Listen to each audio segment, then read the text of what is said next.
Casey, is it 40 minutes past game time? Let's do it. It's 40 minutes past, baby. Hey, the weather, baby. The weather.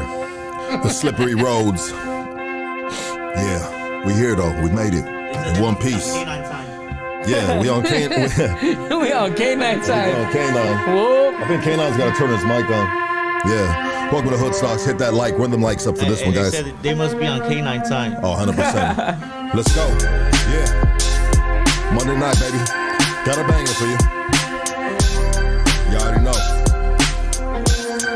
Whoa.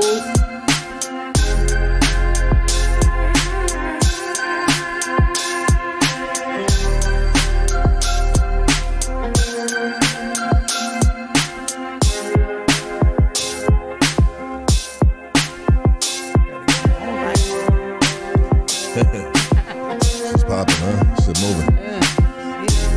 Run them lights up. Yeah, you know we doing it. I'm up right now. On my own lights. +1 with me.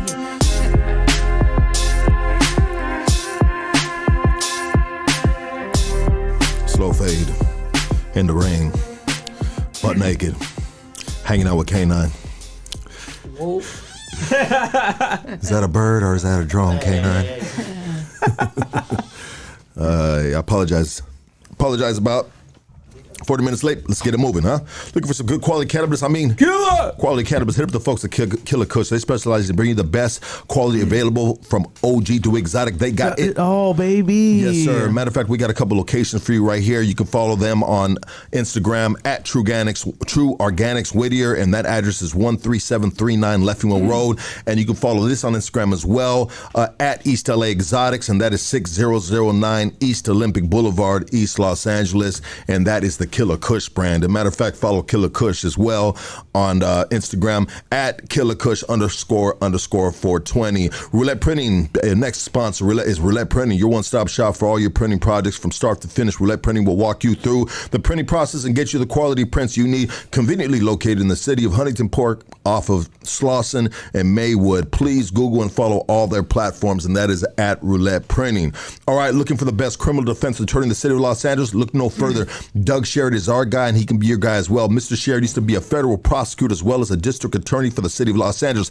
He didn't like the unfair politics on that side of the fence. Now he's going to bat for individuals that have been wrongfully accused or just had a bad weekend. Doug Sherrod, that's our guy right there. And if you want to get in contact with them, it is KingKongLawyer.com. www.KingKongLawyer.com. All right, Orange County, stand up. Gutter Phenom. Hey, you guys see what I'm wearing right here? It's all Gutter Phenom right here, baby. Gutter Phenom got the flyest. Got the flyest gear. Which one did I turn? There we go. We turned that right there. Whoa. Gutter Phenom got the flyest gear in the game right now. Do not play with it. All right, Gutter Phenom is a lifestyle brand that is dedicated to supporting and inspiring individuals who are determined to achieve their dreams. We believe that no matter where you come from and what you've been through, with hard work and dedication, anything is possible. A portion of our proceeds are donated to organizations that provide vocational training for parolees and scholarship for those in drug and alcohol treatment. Jesus. Yeah, it's crazy. Gutterphenom.com, gutterphenom.com. Wake up in the morning, slap yourself in the face with some cold water, and say gutterphenom.com. Use Hoodstocks20 to receive 20% off. Our next sponsor is a chef. Her name is Sophia. All right. She's a really, really cool ass chef, really cool ass female. She's half Korean, half Chinese, born and raised in the city of Los Angeles. Thank you, Mondo.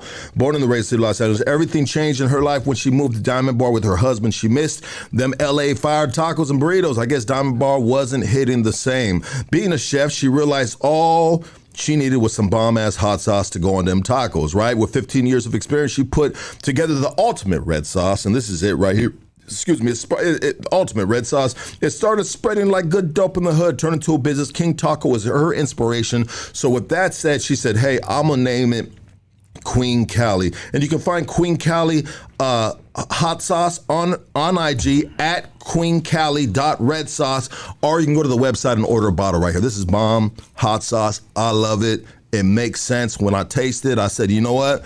This is a half Chinese, half Korean woman that loves Mexican food, and she did it right. You know what I mean? And the website is queencalisauce.co, queencalisauce.co, and order through Hoodstocks with promo. Excuse me. You can use promo code HOOD15 for 15% off. All right, my G's, you guys ready for this? We here. Made it through the rain and a whole lot of other things, you know, that we won't discuss, you know. But you know, life sometimes, you know, sets you back 40 minutes. But if it's just 40 minutes, I'm good with that. You know what I mean? That ain't nothing. You know, we healthy, we alive, we breathing, and we free. We free, we doing our thing and shit. But with that said, I want everybody to give a warm welcome back. You already know this dude right here. You already see him sitting shotgun, doing his thing, holding it down for the Hoodstocks camp. Hey, part 1, part 2. Welcome to part 3 with my G, Drewps. Let's go. Love to the Goonies. You already know. Yup. How you doing, my boy? I'm good, man. I'm good. Had a long day today, man. Just came from a 12-hour shift in the rain. So, you know, running late. Apologize to everybody out there in the, you know, in the chat, on the live, you know. But I just got off work like at 6:30 tonight. So I had a shower and, you know, get over here. You already know. Nothing but love. Absolutely, and I appreciate you. I mean, you could have easily been like, hey, look, you know what, it's been a crazy day, and we might have to set this back for another day, but you still, you know. We ain't doing that, dog. We're here. We're here for us. We're here for us. You know what I mean? Absolutely, brother, and I appreciate, you know. You already know. I appreciate, you know, your hard work and your dedication behind the scenes with the platform, you know. But most importantly, bro, it's this is part 3. And I believe where we start off with part 3. Do you remember where you ended off last time? I believe it was Hawaii. Where was it at? I think the Hawaii. No, K9. That was 2 episodes ago. K9 is in Hawaii right now, you know? That's the last part I remember. Yeah. I believe it was now you're getting sentenced and you're starting your time. You're starting, I believe, 16 years. And inside, well, they gave me 210 months. In the feds, they go by months, so it ain't really by years. So it sounds like way different when you're in there, you know. Like they have something called guidelines. So they got your criminal history, which is what they go by in the feds.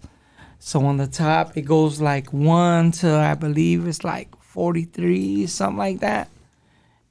And no, 1 to 8 or some shit on the top, and then 1 to like 43 going down or something like that. But that's how they go on your criminal history, and they add everything in there. It's not like in the state you just come and you're fighting whatever case you're fighting. Like with the feds, they bring it in to where like anything you did prior to this adds to your criminal history. Say it's driving without a license, like it all adds up, man. So luckily for me, I've only I went to the state 1 time prior to this and never had no extra shit. So I was criminal history too. So anybody that knows them guidelines, that's love. Considering where I was, like number 1 in my case, you know. Number 1 in your case. Yeah. So and that's you said criminal history too. Yeah. Well, they have guidelines too. Yeah, they have 2, but it's like criminal history 1, 2, 3, 4, and it goes up to I think 6 or something like that, and which is like career offender. But I was low. I only had 4 points. I really had 3, but they like they gave me an extra point for I was actually out 2 years past without being on parole or probation. So they add you a point for that. So I was like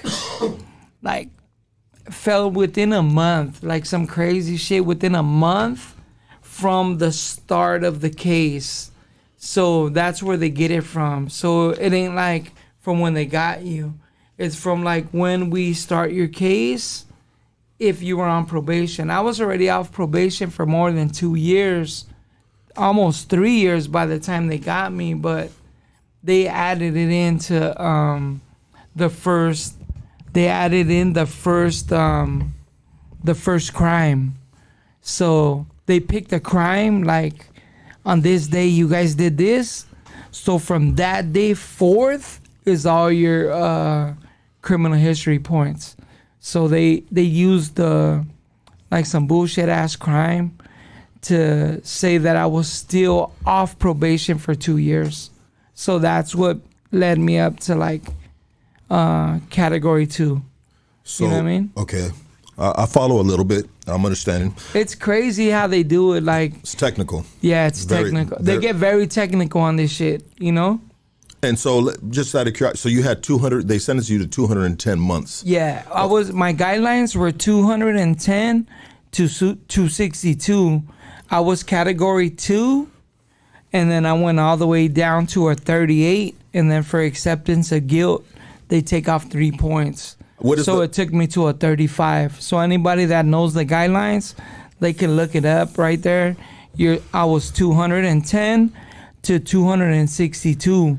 So what I did, they can give you that deal, and then let's say they come at me, and when I go to sentencing, they give me anywhere in there from 210 to 262.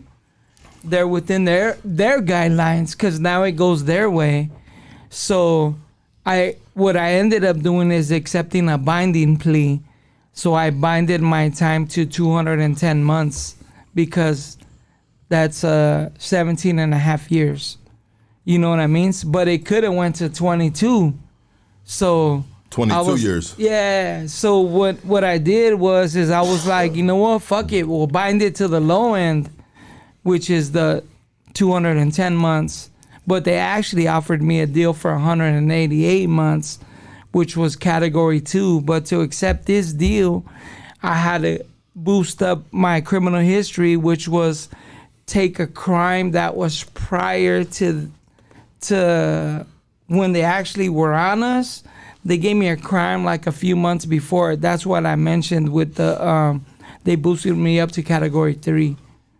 You know what I mean? Okay. So that gave me 4 because I was on 3 criminal history points, which is low as fuck in the feds. But I only went to the state one time before this as a juvenile for a robbery. So that's interesting the way they do that. They have different categories depending on past offenses. We could both get busted right now for the same shit. Okay. And you could have went to jail, let's say 3 prison terms more than me.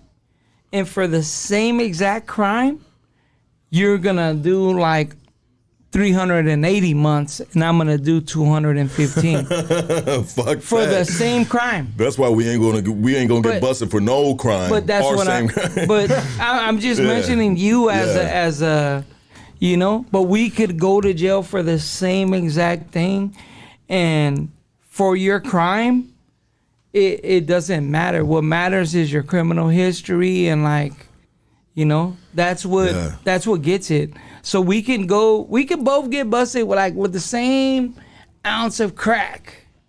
And my ounce, I'm gonna be over here in criminal history too. Your ounce, you're gonna be a career criminal, and you're gonna be over here in category 6, and you're gonna be hit. Like, you're gonna do more time than me. That's why. Even if it was mine, it could not even be yours. But you were with me, and that's it. You're still gonna get the same shit. Makes me not want to hang out with you no more after hearing this. You're the one with the bad criminal history, bro. I know. That's what I'm saying. Yeah. That's what I'm saying. But it really like. It was an eye opener, bro. Like, no lie, it was an eye opener, and that's why I'm out here. Like, look at like what I just said. Yesterday I worked 12 hours, bro, in the rain. Now I know, like, I'm standing up in the rain with a shovel and I'm working on the freeway, dog. Like, there's cars crashing in front of us. It's dangerous, huh? Right It's now. dangerous. No, like, no bullshit. Those, you know how I many, look like Casey out there. Look at Casey, bro. That was me. Casey looks like a human I condom should right show now. you how I look today. Like, Or no rubber bullshit. ducky. I had the same jacket on. Yeah. It was a little bigger, but it was that same jacket. Yeah, mine's tailored. Yeah, I see it. Size sexy. So you get your and keep up the good work too, my G. You know what I mean? One thing right here at Hoodstocks, and I'll be, you know, we all got to hold each other accountable to do right. You know what I mean? Like not only inside this studio but outside of the studio, because let's be real about it. You know, whoever's in the studio, man, they watching. They watching. You already know they're watching. Yeah, they watching. You know, and you know sometimes I get a little fucking sloppy right here, but at the end of the day, my regular life, bro, is. You know, I'm scared, bro. I don't want to go back. I got kids to raise, bro. I ain't got no time for that dumb shit. You know what I mean? And I make an amazing living, so there's no reason for me to have to commit no crimes, you know? That's the whole reason why I'm out there in the rain, bro. You think I want to be out there in the rain? Yeah. That shit was tough, bro. It was a hard day. No bullshit. And I started off the day kind of hard, and then it just went even like, well, fuck it, you go over here. And I was like, fuck. I went from driving the truck to like, you gotta be over here doing this, like pumping this water out the freeway. I was like, fuck. But you know, it is what it is. You know, there's so many accidents. You can Google it, man. In front of us, there was accidents all day, and it just from where I could see, I seen them pulling cars up out of the side of the road, like that went over the cliff. Yeah. Like no bullshit. Like where I was, just where I was. Roads were closed. Like people couldn't even drive on these roads unless you lived there, because where we were working overflowed into the street and they couldn't drive there. You know what I mean? And then they changed me to somewhere else. And while I was there, I'm watching the highway patrol shut down the freeway and actually like pulling cars out of the ditches, like off the side of the freeway ditch. You know what I mean? Yeah. Like, it was bad, bro. It was a tough day today. I was coming from the 605, and there was about 7 cars pulled over on the side, right, the emergency lane, and the Huda had already put flares, like, fuck, it had to be like 15 flares all the way up, you know, in front of all these cars. And I mean, I know they're not over there all pulled over just to say, hey, what's cracking? You know what I mean? What are you doing tonight? Like, obviously, there was How's your day? Yeah, there were 7-8 cars that got into some type of fender bender right there, you know? But it's dangerous right now. A couple years ago on the podcast, I shared a story about something I saw on the news, and it was a dude on the 105. He was on his way home, working, bop, you know, on his way to his kids, and there was a lady pulled over on the side of the freeway. And, you know, I guess he was being a good Samaritan, and he pulled over to help her.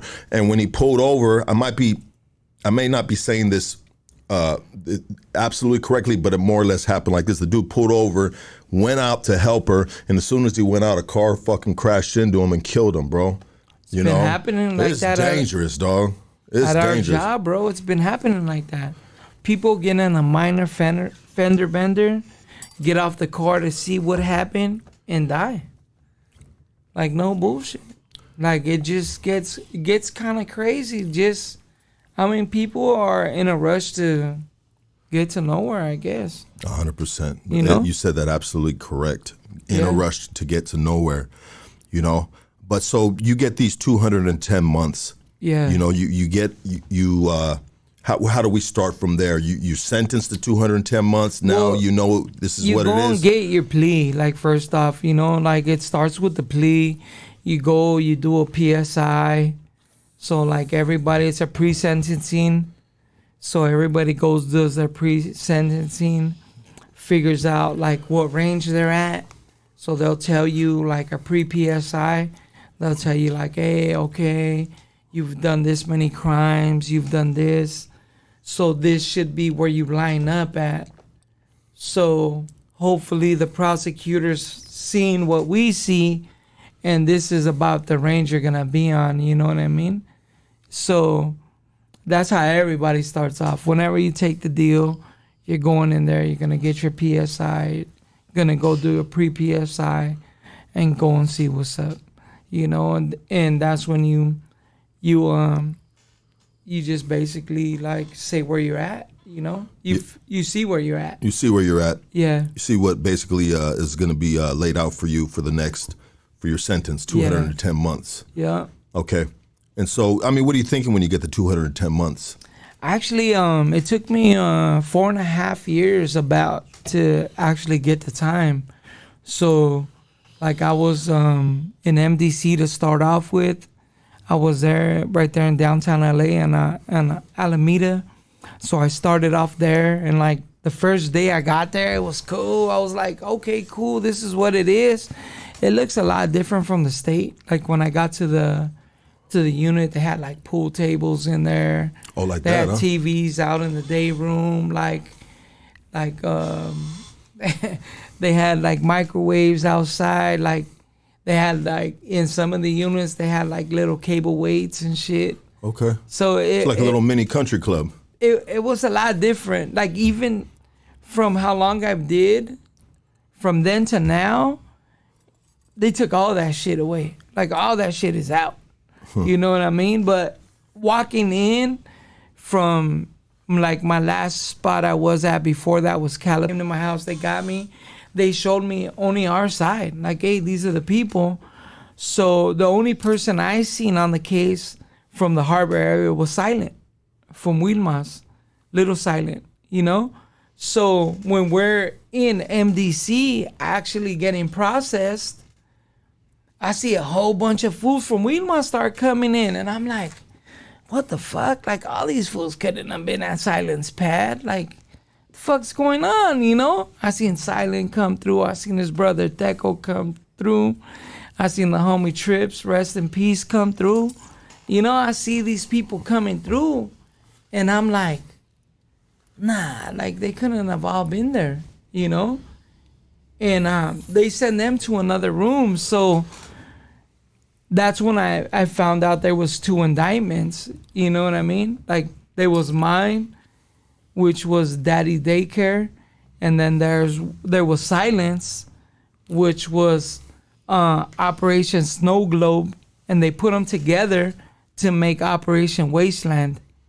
So they brought us and the homies from the harbor area, like all the harbor area in with us, you know what I mean? Like they brought homies from Gardena, from East Side, Longo, I think, West. Like they brought North Side Longo. They brought homies from everywhere in the from harbor. West Side Longo. Like, yeah, they brought a bunch of homies in. So, you know, it was crazy, like for real. But by the time I got my time, like I was one of the last ones to get my time. I think they were trying to get people to cooperate against me. So what they were doing was like holding me pretty much for last to see like how many people would actually cooperate or something like that. You know what I mean? So I was there. I only went to court 3 times or 4 times. I went the first time to get like go to court, like to show them that, hey, I'm in jail for the first hearing. Then I went again a year later to get superseded indictment. And then after that, I went one more time to plead guilty. And then I went one more time to get sentenced. And then all that time, it was 4.5 years. So I got busted in April 19th of 2006. And I didn't get sentenced till like, I think it was like October or September of 2010. You know what I mean? So it was a long, I think I got sentenced in June, but I left there in 2010 in August or September. Like it was a long time. So when you're asking me how I felt about getting them 210, in my first day I got there, they told me, hey, we've been following you for a year. So for me, I thought back all the shit I've been doing in a year. And I wasn't just out there like selling drugs and that's it, you know? I was out there gang banging and selling drugs and just doing everything. Like I was active and, you know, wild out there and shit. So I'm thinking, okay, these motherfuckers got everything I've been doing, like, cause they took me, like, when we first got busted, they came to the pad, called me out, boom, come outside, and they hand me the indictment. Boom, they show me, here you are. This is you right here, and this is what we got you for. So I'm like kind of skimming through it, and it was a big gap, you know. It was all the way from the beginning of the year before to now, which was April. So I was like, damn, like this a lot of shit. And then when we get to the police station, they bring me in the room, and I seen everything like they show on TV, you know, like you walk in, there's a pyramid of people, pyramid of houses. So they showed all that shit. So when I walk in, I'm like, I'm tripping. Like I walk in, first of all, to Ontario Police Station, and I got busted in Covina. I had bought a house in Covina. So they take me to Ontario, and I'm like, what the fuck am I in Ontario for? Like, you know what I mean? Ain't none of us from Ontario, you know? But they have a joint task force who brought everybody together.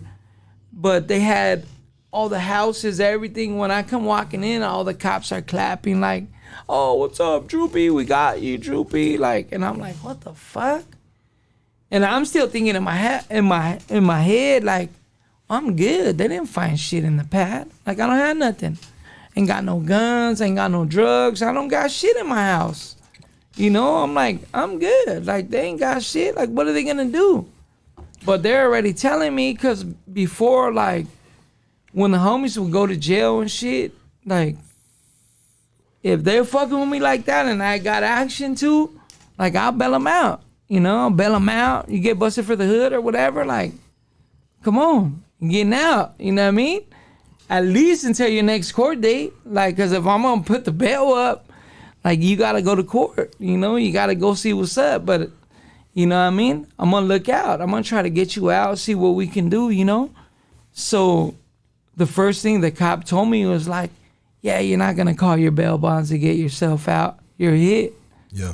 So it just gives you like a different way to look at shit, you know? No, absolutely, and I believe that we kind of like went through that on the last part two, and so, but obviously now, you know, after you doing your time, and at this point in your story, brother, that you knew they obviously when you get that 210 months, they had enough to give you 210 months. Well, so, and that's how I looked at it. I looked at it like, okay, I'm just thinking in my head, okay, they got me, because the point was with that little part right there is when I went in the room, they played calls. And the calls they played were like from way in the beginning. Yeah. You know what I mean? It was like, hey, you did this, you did that. Hey, so that I'm thinking they got me. So when the whole point of that little part is when I went in there, I asked them for 20. So you're asking me how I felt when I got 210, which is 17 and a half. I was fucking happy. Yeah. I was like, fuck yeah, I did that. Like, they didn't give me the 20 that I asked them for in the beginning. You know what I mean? And after they didn't give me the 20, in my head, I said, you know what?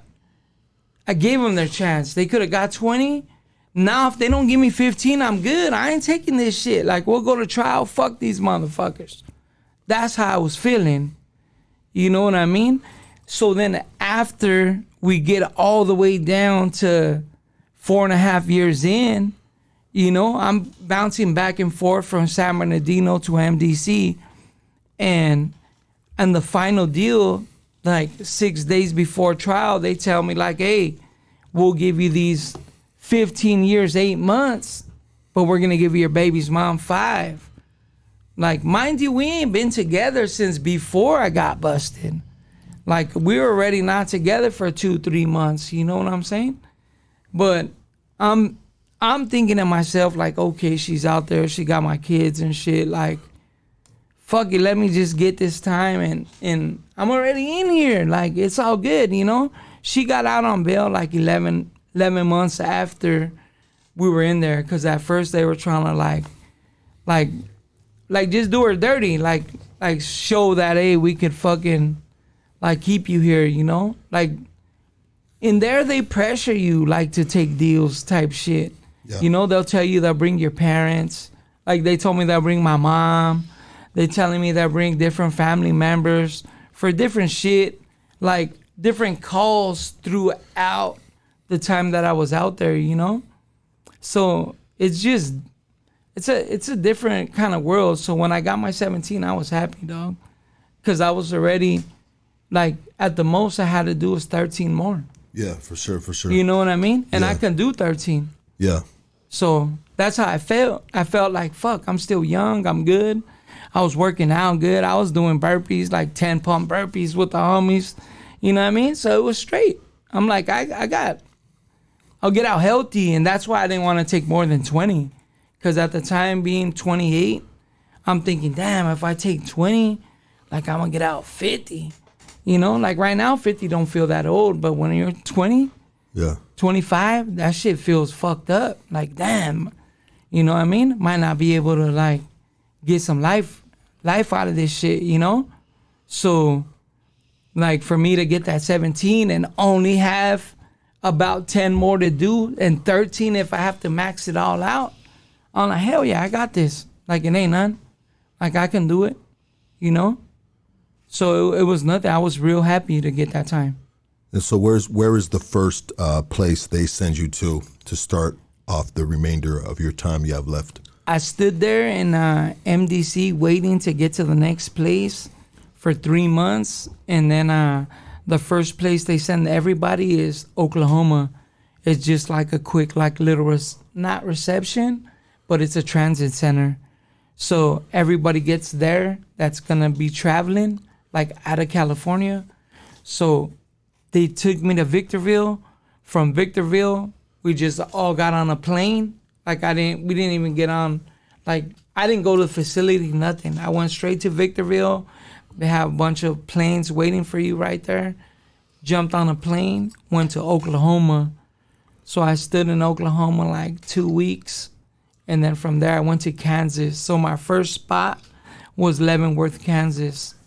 I was there from 2010 to 2014, like 4 years. And how was it there, being the fact that you've experienced the state system and now you're in Kansas doing time, and there's a lot of other different characters, right? It was like I said, it was different as far as like first coming to jail. Like we're out, like not knowing anything about like the federal system and just knowing a little bit about like I guess gang politics, you would say, the type state shit. System. Like, but like for us, I thought like we didn't get along with nobody. So like getting out of here, like it was kind of different, like pulling up in a different state, because like here we're just used to like us, like Northern and Crips, Bloods, and that's it really, like, and you know, whites. But as far as gangs, like you get out of the state, like everybody got their own gangs in their states, and you get to see all of that up close, like, you know what I mean? You see more homies from different states. You see just different gangs that, you know, like I used to hear Ice Cube like rap about certain shit, and I honestly didn't understand what he was talking about. Like, you know, when I heard like some of it when he said my peoples and my folks, my dogs and my all that extra shit, like those are the gangs. Peoples is a gang, folks is a gang, like, you know what I'm saying? Okay. So like you're running into fools, like that's their shit, you know what I mean? So it's kind of the next level. It's just different. Yeah, it's different, dog. It's crazy. Like, but I mean, everybody's the same. Like, You know, you got gangsters everywhere. Like, people think, like, over here, like, we're the only gangsters and shit. Like, you get it out of state, like, they got gangsters everywhere, dog. Every color. Whites, blacks, Mexicans, Chinese, Asians, or whatever. You know, they got gangsters everywhere, dog. Who was your first celly? My first celly was homie. That, like, in the feds, they don't really do you like that. Like, they try to they're more cool about, like, keeping everybody together and, like, letting you kind of, like, pick your shit per se. Like, they try to keep races together because, like when we first used to go to Oklahoma, they used to try to, like, integrate the races. But I guess there was a lot of people coming brand new from, like, California, and they were like when you first get there, they'll just tell you, like, hey, you're going to sell whatever. And then by the time I got there, they'll ask you, like, oh, you're from California? Like, all right, like, yeah, we'll put you with a Mexican, you know? Because before they didn't care, but there was a lot of homies going up there fighting, like, because you can't sell up with outside your race, you know, except with whites, you know? So it was just like a little different with that shit too. And you mentioned something about even in those 4 years while you're fighting your case, that they had been taking stuff away in the federal system. But when you finally hit Oklahoma and you get to the next prison you went to, Kansas, how was the layout right there? You know, in comparison for, you know, maybe some of the guys that are watching and they've just been through the state system. I mean, I know back in the day they used to always big up dudes that done Fed time would be in the state and they'd be like, man, Feds this, that's, you know, soda machines, all this stuff. I mean, did they still have stuff like that there? Like it was gradually, like, going out. Like, let's say just like on a regular hamburger day, they had days to where, like, they had, like, a bunch of, like,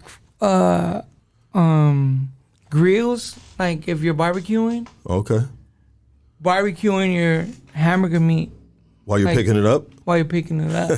Damn. For real. That's nice. Like, so, like, you'd walk, like, outside type shit, and they'd have, like, Kansas was kind of crazy, dog. It was cool. It was, for it being my first place, I thought it sucked. You know what I mean? You thought it sucked. Because I'm hearing all this shit that you hear. Yeah. So I'm like, this is some bullshit. Like, where the fuck is the soda machine? Where the fuck is this? Do you know what I'm saying? Where's the amusement park at? I'm looking for that shit.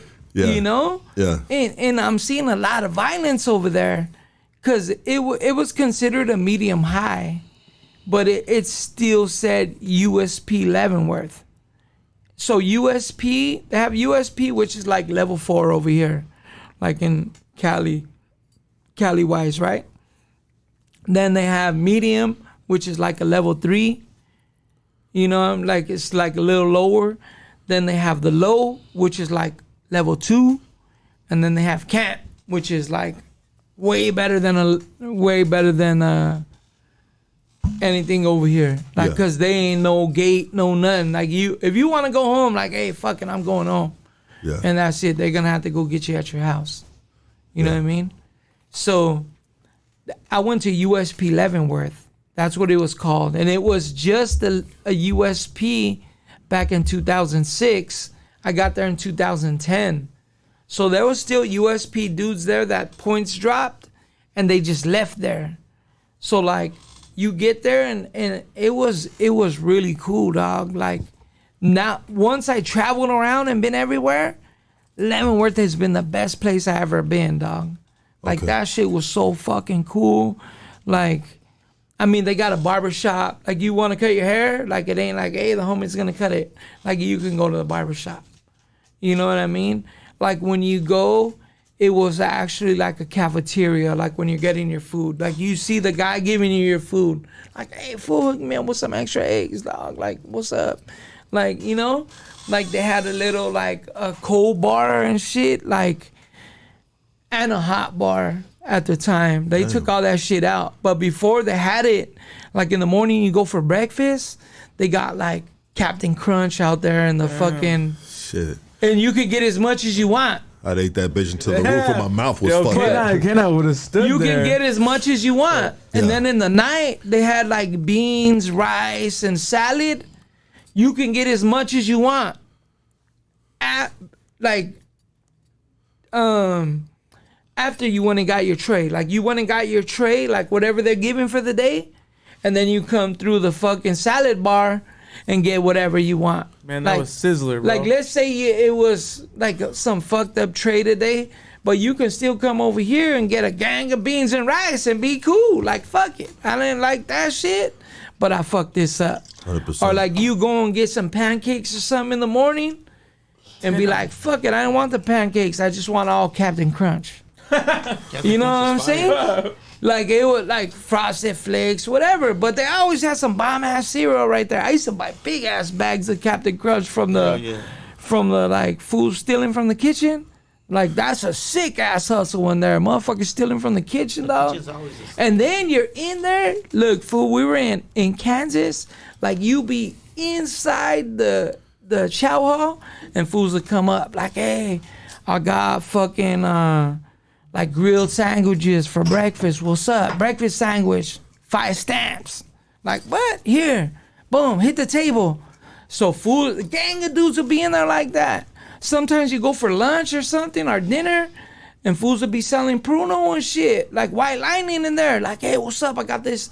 Fools will be getting fucked up, eating. Like, it was real cool, dog. Like, real cool. Like, upstairs, like, there I learned ceramics. Like they had ceramics class there. That shit was like, I'll see a gang of the homies going like, hey, we're gonna go do ceramics. I'm like, ceramics? Fuck that shit. Like I thought like that ghost and you know that shit. I swear I thought of it like that. Yeah, like is there gonna be some black dude hovering over you with your head in your hands? I mean, I just thought it was gonna be like you gotta make that like. I just didn't see it how it was, you know? And there was a few homies that I fucked with that I would always go. So they're like, hey, fool, like, oh, your mom's birthday's coming up. Like, we'll make her something. Like, come up and we'll that's how they got me in. They were like, hey, we'll make something for your mom. Like, come and tell us what you want. So I'm like, all right, fuck it. I'll go up there. When I never been up there, like they had the ceramics, they had like a paint class, they had a leather class, like motherfuckers doing leather. Like I learned all that shit in the feds. Fool, I know how to do leather, sick. I know how to do ceramics, sick. All that shit. Shit, all my ceramic vases would have come out looking shaped like penises. Watch. Hey, no bullshit. Hey, there was fools in there, no bullshit, like making like fake fucking vergas and all that shit, sending it to their brides, all that shit, fool. Like, hey, this is me, girl. Like, damn, that ain't you. That motherfucker's big as shit. You know it ain't you. Well, you made me a badass wallet, bro. You see what I'm saying? Yeah, this fool made me a badass wallet, bro. Send me a wallet, I made a few of them homies some cool wallets. Like right now, my brother Raymond on my dad's side, that fool got a sick ass fucking belt that I brought back with my last name on it. I had it. I gave it to him. I'm like, here. I know he sports it. You know what I mean? He come dressed up. I'm like, man, look at this fool looking sharp in that shit. Well, that's really dope that they have programs like that. And are we still in Leavenworth with these type of programs? Are those programs all in everywhere? Leavenworth. All in Leavenworth. But they got them everywhere. Like different places you go have different programs. You know, like when I was in MDC, like there was a big riot and shit. So they took the pool tables out of MDC because of the riot that we caused in our shit, right? But like I went to other jails and they still had pool tables. I was like, oh, cool and shit. There's some pool sharks right there, huh? In half, not half, maybe like now like a quarter of the like the prisons still have weights, like free weights, like good shit, like the Olympic shit, like. You know what I'm saying? Well, you know why they took the weights out of California is because I was there when they took them out. Because convicts, inmates were getting way too big for the COs for one thing, and then also too when these dudes were patrolling, bro, you got some fucking monsters getting out. You know, it's Williams type shit. Yeah. Now what it was over there is like if we're breaking them, they weren't replacing it, or if you get in a riot or something with the rate and use a weight, or you assault somebody and use a weight, It's a wrap. that's it. It's a wrap. That shit's out of there. For sure. You know what I mean? But like in Leavenworth, they had a gang of fucking like pull up, dip bars, like all that kind of shit. Had a bunch of like handball. You could play handball out there. Like a lot of people played handball. But Leavenworth had a lot of programs. They still had the microwaves when I got there. So I thought that was like, see, you get to your first place, like in the state. You go to the state, you go to one place, and everywhere's the same. Like, we're going to have the same kind of setup. Like, they're not going to go to another jail and you're like, what the fuck? Now they got fucking whatever there, you know? Like, so I'm thinking everywhere is like Leavenworth. I'm thinking everywhere got these pull-up bars. Like, we used to have the medicine balls and shit over there. So, like, we had different days, like, not even days. We had time slots. Like, in the morning, the homies will have all the medicine balls and the room right here at this time. So we'd go and, like, all the homies would be in there working out. You know what I'm saying? But it... And then over there in the feds, we don't have TV in the cell.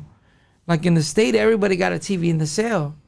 We don't got none of that shit. We got TVs outside on the wall. That sucks, bro. Then you gotta be Like by that the window county or Well, that's what it is. You're standing and you're looking for a cell with a TV shot. Yeah. And a remote. You're buying a remote. Just like the county. And most of the time, the cops are taking the remote when they see it. Motherfuckers. You know what I'm saying? You can't make a little But you're stick. buying it. Nah, ain't no stick. That shit's way out there, shit. fool. Like, nah, make it a ain't, long-ass I know what stick. you're talking, you know, but nah, it ain't none of that shit. This is, and they put the TVs high, so like can't nobody touch it.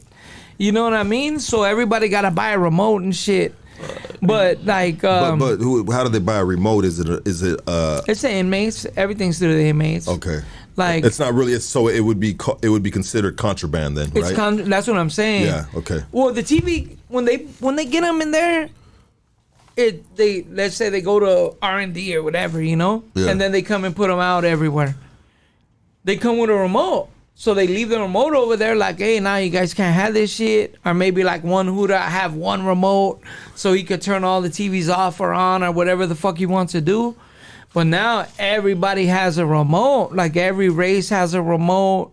Like, So then you guys gotta establish a program of when. there's a program for everything. Like Yeah. these are our seats, these are our this, these are our that. Same shit. Like the state, except it ain't like this half and this half. Cause like when you go outside, it's like there's tables everywhere in the yard. Like they made it like look good, you know? So like it'll be like all of us over here on this corner type shit, still same like the state, but it's just a little different because like let's say a white or Asian or somebody or even a black has a table over there on the other side and he sells it. That's it. We bought the table and that's it. That's our shit over there now. You know what I mean? Oh, both of us be selling the. They sell everything. They sell the sales. They sell the TVs. Like you might get somewhere and they ain't like we could. Let's say we pull up in like North Carolina or some shit. I'm just throwing it out there, and there might only be 10 homies on the yard, so we might not have a TV in that unit. You know what I mean? You might go to because there's only let's say though you walk to a unit sometimes and there might be 10 TVs there. You know what I mean? But like I said, every state got a gang. So you might pull up to this fucking yard and they got 10 homies on the whole yard. How's it gonna be one homie in a unit that has his own TV? Yeah. it ain't Out gonna of happen. 10 TVs? Yeah. That shit ain't happening, dog. That shit ain't happening. You know what I mean? So like some places we go, we might fuck with the paisas, the whites, like same shit, but it just depends where you go, dog. Like, and what kind of relationships you build with, or what's and been it's established, what you, right? It ain't even that. Sometimes you could get there and establish it because motherfuckers been down so long and know different people. Or be like, hey dog, like you could come over here, like, you know, like when I got to Beaumont, like there was some units where the homies didn't have a TV in Texas.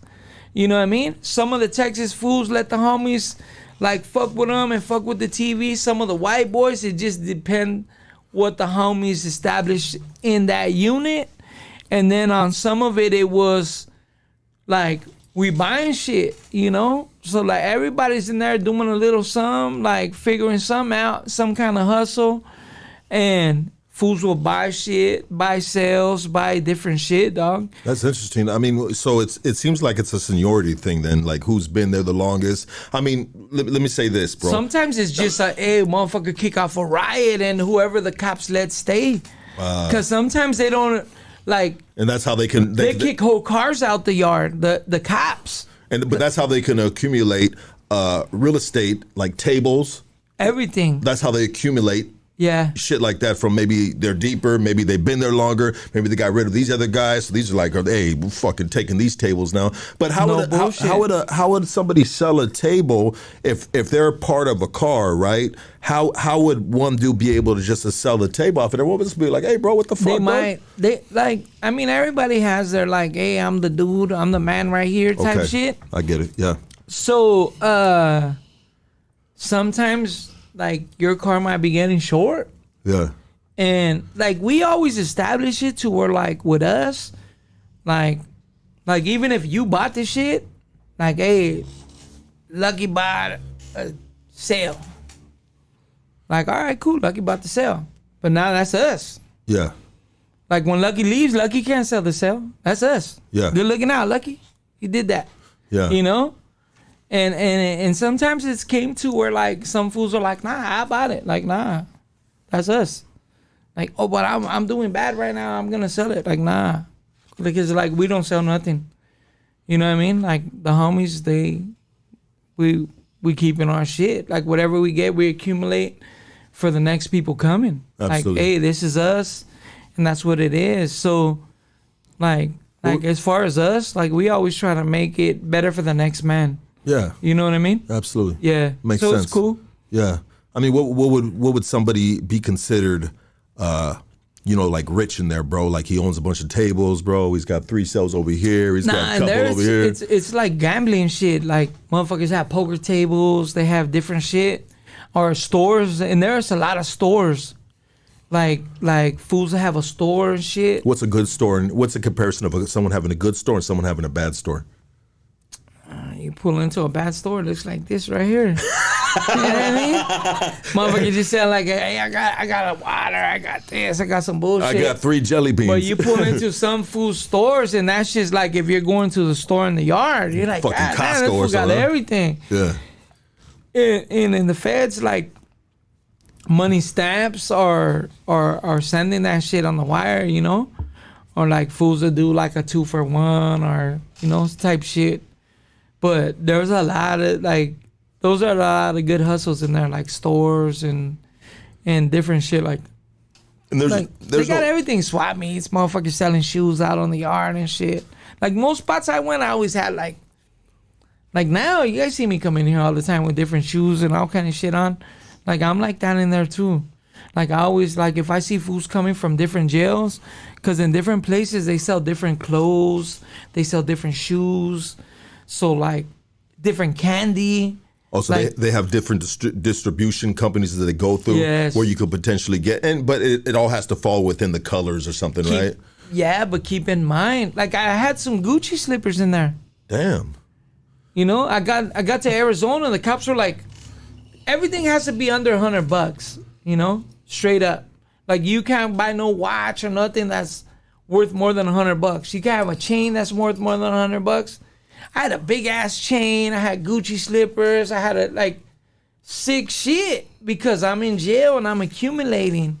So when I got to Arizona, the cops were like, hold the fuck up. Where the fuck they sell Gucci slippers at?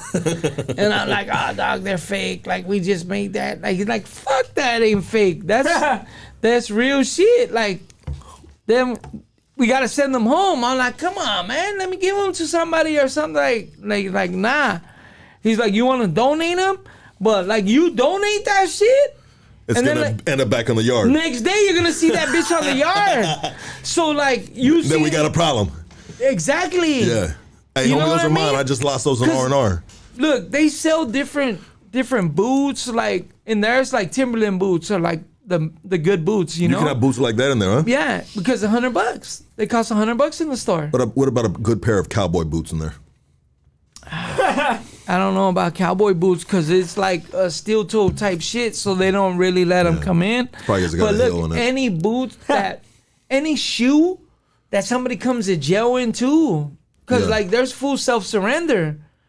So like, let's say I get my time and I say, hey, all right, judge, you got me, give me 5, fuck it, I'm gonna go do my time. Okay, where are you going? Let's say, because they'll tell you, like, hey, you're going to go to this jail because you're fighting a case from the street or some shit. And you got to go turn yourself in. So you'll be like, I want to go and turn myself in at the jail instead of go through all that fucking merry-go-round. At the prison? Yeah. You go on, wherever the fuck the jail's at. That's wild, bro. Yeah. You know? But you go wearing your clothes. So you come walking in and they'll be like, hey, well, what do you want to do with your shit? You'll be like, fuck this shit. Like, I already knew I was coming to... Like, I'm not going to send it home. I got to pay to send that shit home. I just walked it in here. Fuck this shit. Like, I'm getting out in 5 years. What the fuck is this shit? So fools will leave it. And the next thing you know, motherfucking Drewps sporting that shit on the yard. Like, you know what I mean? Because I'm at all the R&D fools. Like, hey, anything you see that's good, dog, coming in, like, what's up? Bring it. So, like, I'm getting, like, cool-ass little socks, like, the muscle shirts, like, coming up, dog. Different shoes, like, motherfuckers being there with Jordans, all this shit. Like, I used to come up on a gang of shit, dog. I kept my shit sportied up in there. And so back to the cell, which is kind of interesting. So if you can't have a TV in the cell, and that's in all the federal... All federal. You ain't never going to go nowhere that got a federal... At least nowhere I've been. What are you allowed to have in there? Can you have a Walkman, a radio? Do they give tablets? You got MP3s. MP3s, okay. And songs cost $1.50, dog. $1.50 a song. Do they got some cheap songs that you could get probably for like $1. What would that song? Would that be one of my songs? None of the songs got cussing on them. Okay. None of the songs got cussing. So like, but you might get lucky like every once in a while and you'll find it. Like, oh, got cussing. Like, cool. Grab it, right? Later on, if they figure out it got cussing, they'll give you your money back in. So like you kind of rented the song for free and shit. It'll just pop up one day like boom, all these songs are getting deleted in 2 weeks. Like how do you download those songs? Go to computer. They got chord links in there. So they barely started it. Like once I was in there, I got busted in 06 and maybe like by the time I was leaving MDC, which is like 2009, 2010, they started chord links. So like you could actually like email people and shit out here. They got to get approved. So it was kind of cool, but it cost money for us. So I learned how to kind of like type kind of quick, but I still like, look, dog, and there they got classes for everything. Typing too. I'm thinking like, shit, I'm going to be in here for a long time. I better learn how to type. Yeah. So I tried to sign up for typing class like 4 or 5 times, dog. I went over there first day. They're like, oh, you passed. I'm like, fuck no, hold up. I don't know how to do this shit. Because if you talking to some of the homies, they'll be like, yeah, fool, yeah, talking to you and shit. And like getting their shit. Yeah. I'm like trying to get my shit, dog, because it's costing you. It's like, what is it? It's like 5 cents a minute or some shit. Oh, for the time that you're on the computer, huh? How long you be on. And they'll let you stay on for like an hour. So you catch a dumb motherfucker like me, I'm like... yeah. And that shit is costing me money, dog. So I'm like, you know what? Fuck it. I'm going to go learn how to type. So I go, and these motherfuckers are like, yeah, you passed. Like, fuck no, I didn't pass. Because they don't give a fuck. Yeah. So they just give you your shit. And I'm like, hell no, I didn't pass. Like, let me learn this shit. Fuck no, I still don't know how to do that shit. I could type fast now with both one finger each. Like, you know what I mean? Like, I can't get it, dog. I don't know what it is. Can't get it. Fastest fingers in the West, huh?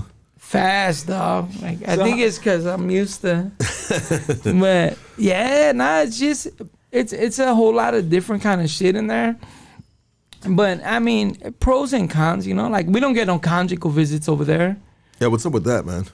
Is it You tell me. you think? Yeah, I don't know. Shit. Yeah, would that ever change in the federal system? Is there I don't know. ever a buzz like, hey, man? Nah, hell no. I ain't never heard no shit like, hey, we're gonna be fucking next week. Like, fuck no. Yeah. Nah. Because if there was conjugal visits, man, if you thought you seen some Gucci slippers, watch what you see next. Well, see, that's what it is, and that's why I was telling you. They have like the lows and the camps. The camps ain't got no fence.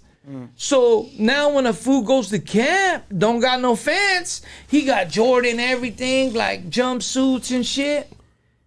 Now he gets rolled up, he got caught doing some dumb shit over there. They send him to the low and they don't really trip on his shit. Now we got motherfucking Jordan shit over here in the low. And now you get caught up over there and that fool goes to the medium. Now we got shit in the medium. So, like, all that shit circulating. And then you go to some spots, motherfuckers is coming, like I said on the last one. Duffel bags, drones, throwing shit over.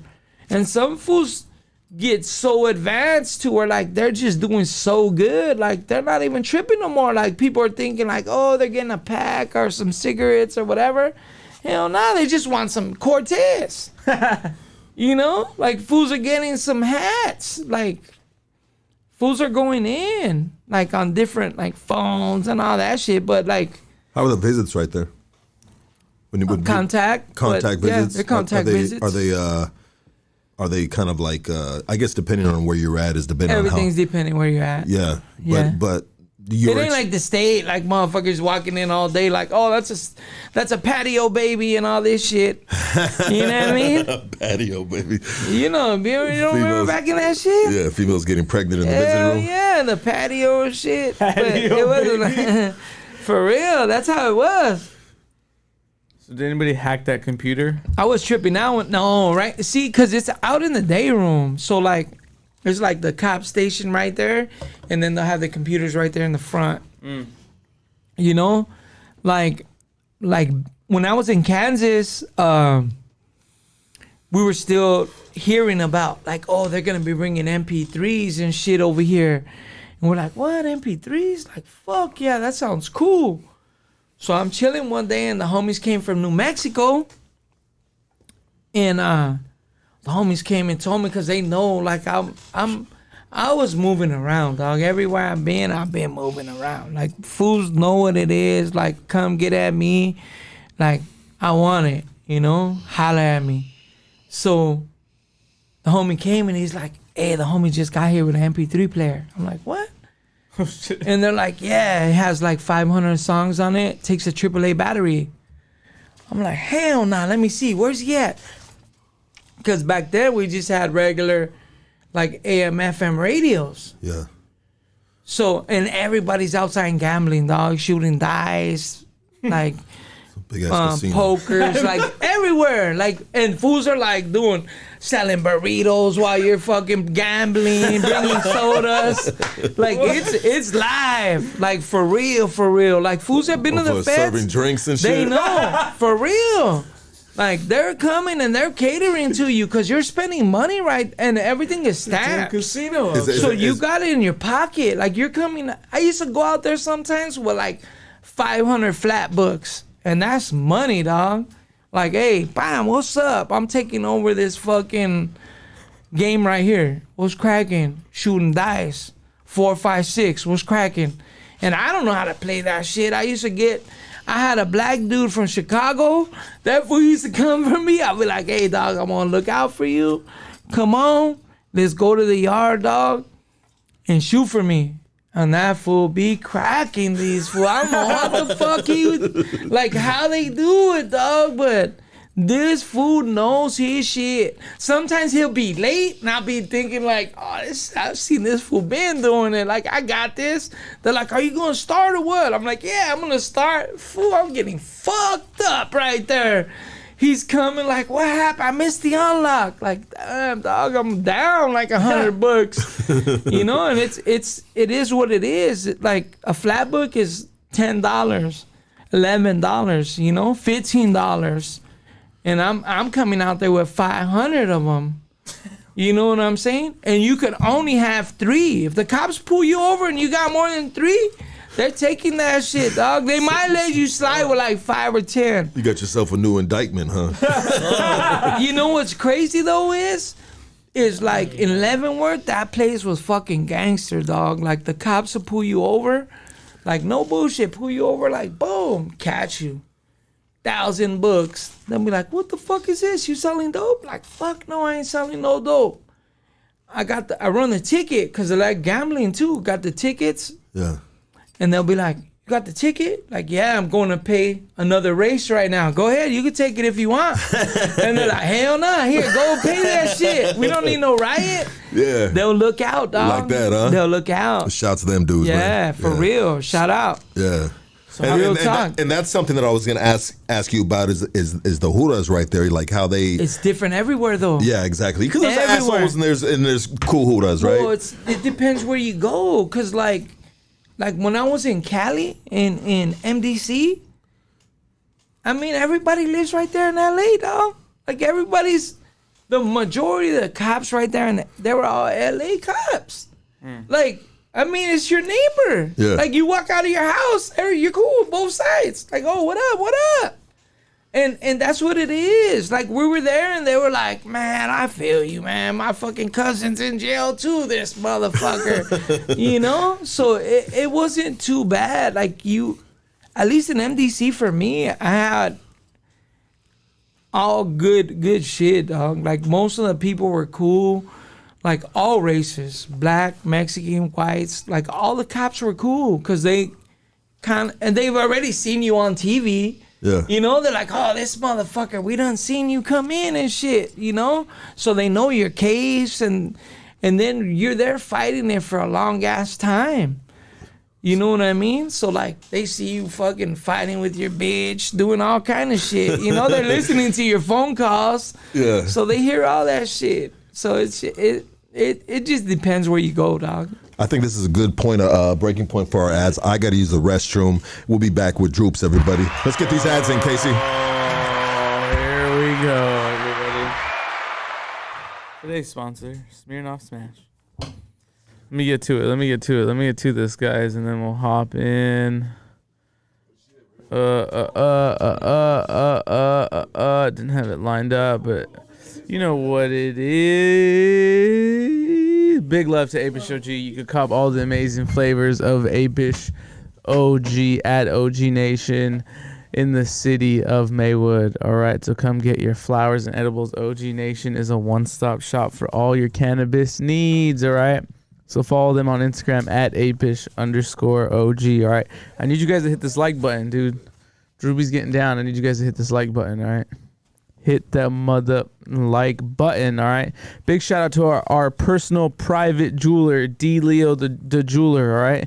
Embark on a journey of opulence with D. Leo the jeweler. Right. A first generation artisan crafting dreams into reality. Right. Each piece is a testament to a legacy of passion and precision. All right. Revel in the allure of our handcrafted collection and experience personalized luxury like never before. Order a custom pendant now and enjoy an exclusive 20% off code using Hood Stocks. All right. Use the code Hood Stocks for 20% off. Don't forget, this is where distinctive style meets unmatched craftsmanship. All right. Follow him on Instagram at d.leo the jeweler, all right, for an in-depth look at the process, right, from 3D design to finish polishing and diamond setting. Man, I'm telling you, DM him to make your story shine, all right, d.leo the jeweler, right, where tradition meets innovation and dreams meet reality. Man, d.leo, bro. He's a dude. Let me get this. Let me get these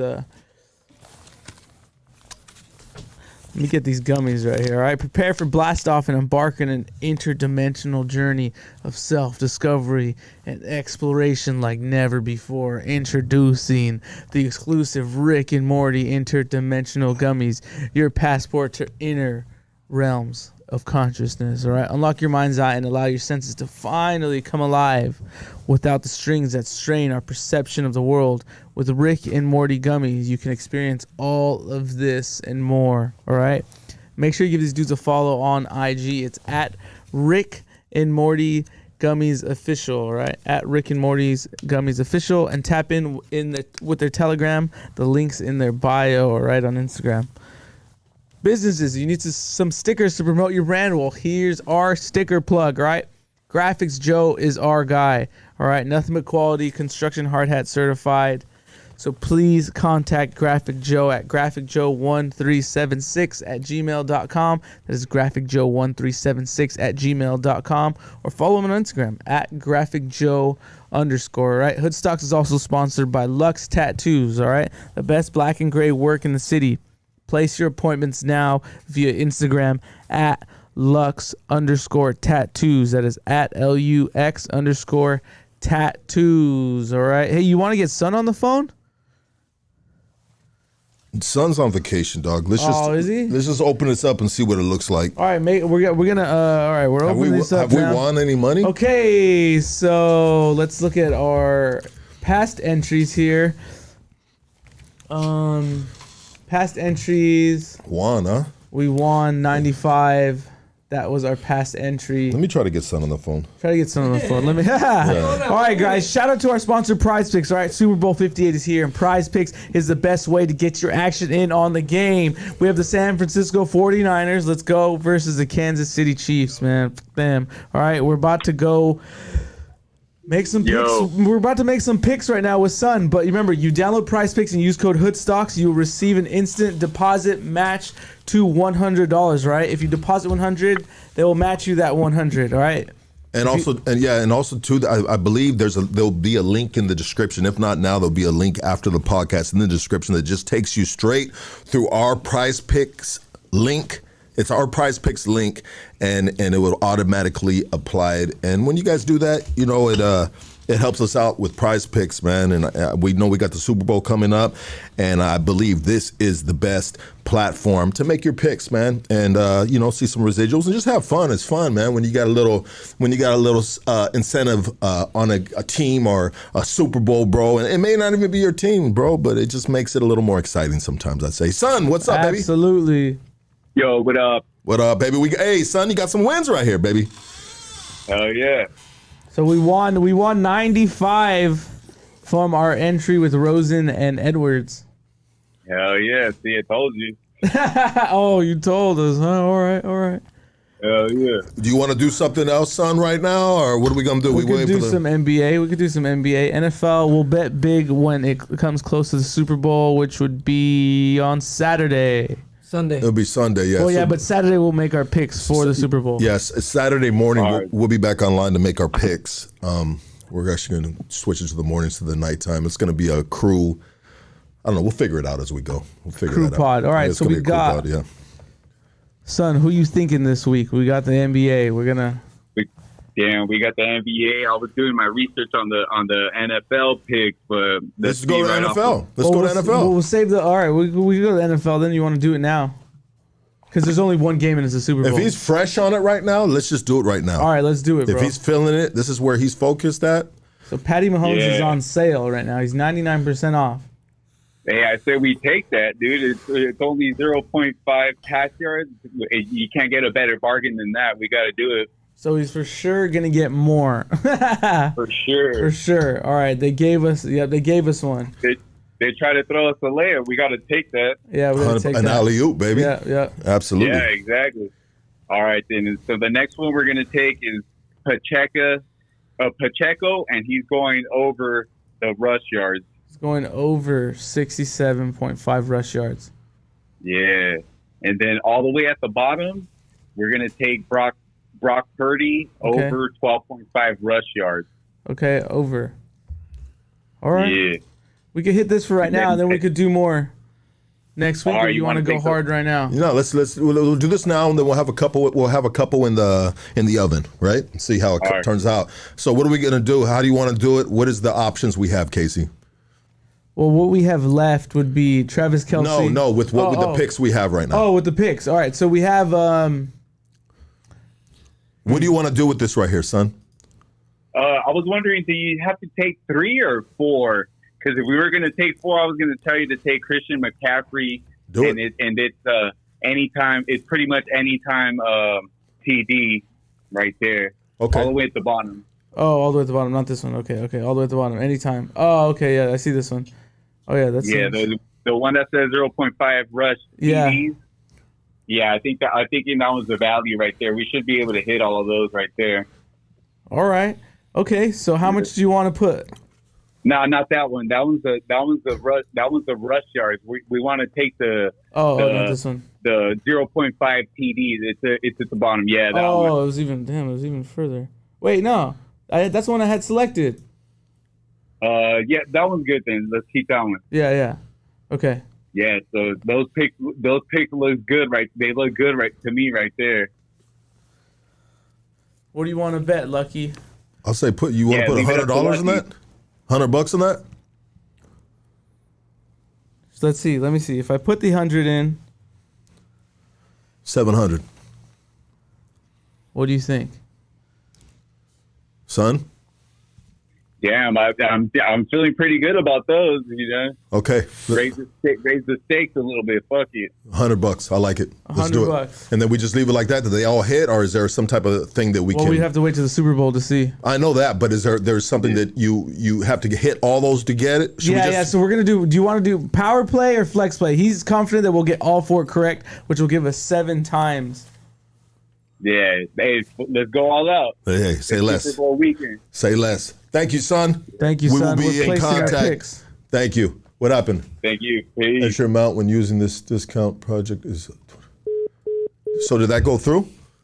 I don't think it did. Let me see. The max entry amount when using the discounted project is 25. All right, so damn, it's because we got the Mahomes. The Mahomes special came with a catch. Is that you could only bet 25. Okay, well, or you can only play. X that out and let's just go with the other ones he has. All right, boom. We'll go with the other. And that's 400. Yeah. That's cool. Let's go. All right, we're placing our picks now. Boom. Bam. We can Done place deal. that one separately. Yeah, absolutely. Yeah. All right. We can do that on the next podcast. Absolutely. So are we good on that right there? Yeah, we're good. Okay. Everybody, we are back with Drewps. Yeah. Droopy, how much did you buy the MP3 player for?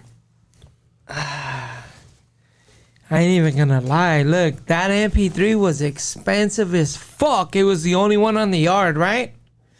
So the homie that was there first, he offered the fool some money, and he's like, nah. There was a homie from New Mexico. He was like, I guess they had them already in their like orientation jail or whatever. Like before they got to us, they had them there. So the dude came and brought it. So he was like, nah, I'm not selling it. And keep in mind, we were waiting on them to come.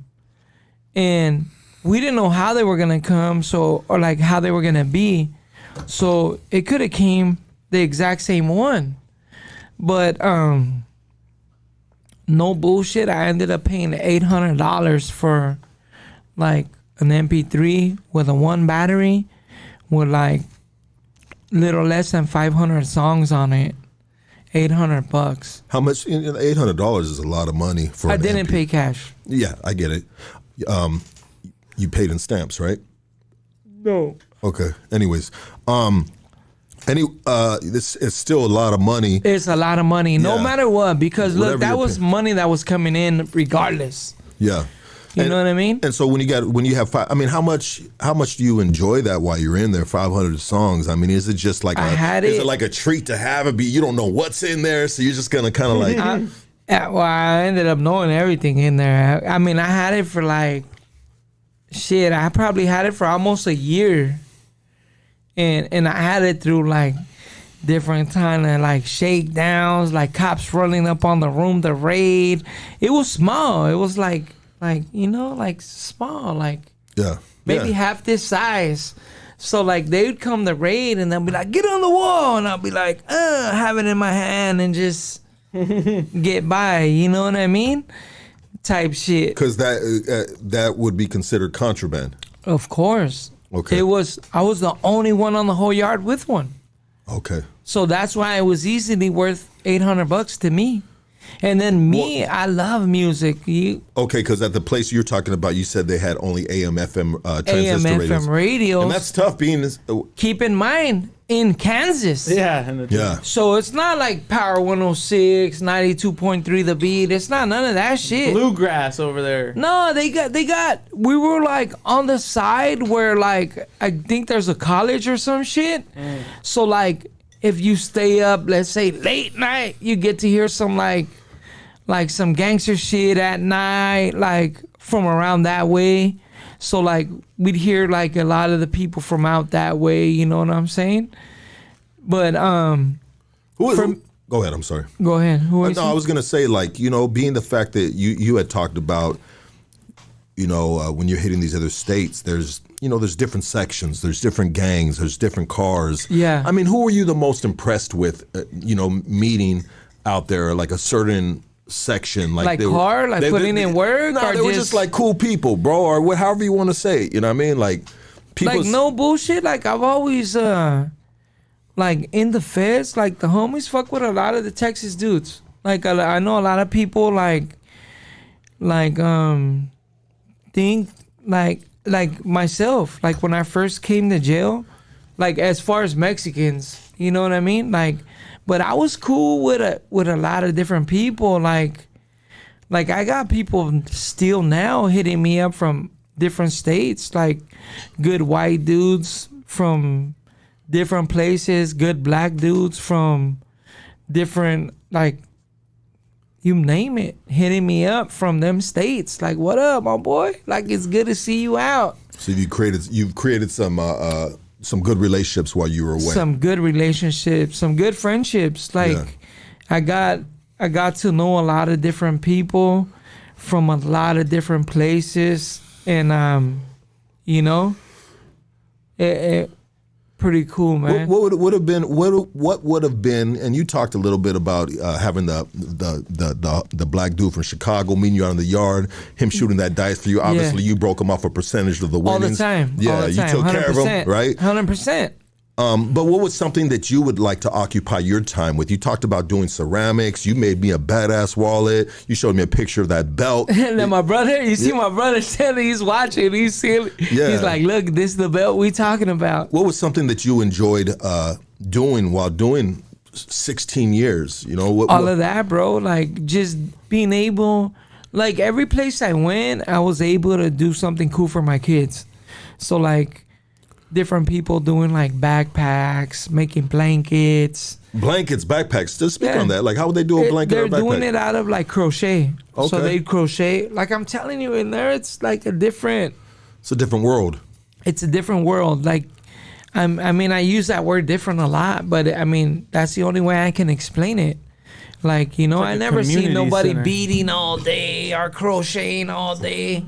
Like, fools that are same dude that'll be out there ready to stab somebody in here crocheting or doing ceramics or making belts, or it's just the different life that we were in, different environment, So that's why it's easy to use that word different, like. And in regards to besides the selling, like, you're gonna sell up with your race or whoever you can sell up with it. For us, it's either like we're only gonna sell up with whites, like paisas, homies for sure. Whites, paisas, homies. And have you ever had a white dude as a celly? And Indians sometimes too. Yeah. Yeah. I've had a. And how has it been? A good white dude. Especially when you're used to being sold up with the fellas, right? It's kind of cool, but like they come in and they, a lot of people usually move out of my cell kind of quick because they kind of see like I got a lot going on. So they come in and I'm like, hey, bro, just so you know, this is what's up in here. And they're like, oh, shit, don't worry. I'm going to be out of here quick. You got a bird bath? You know? No, it's just because I got a lot going on, bro. Like, you know, I'll tell them, hey, this is where this. And they're like, oh, fuck. Like, bro, I'm trying to go home. Like, you're tripping. You know? So it's always been like for a while, like when I first got to Kansas for a minute, I probably didn't have a celly for almost like a year type shit. You know what I mean? Just on and off for like, out of them 4, maybe, for sure, like a whole year. Like just Cadillac, just chilling, you know? And like there's people in there like doing all kind of shit. Like we have them MP3s, but we make big ass speakers to where like you hear that shit across the street type shit. Like these fools know how to do everything in there. That's what tripped me out.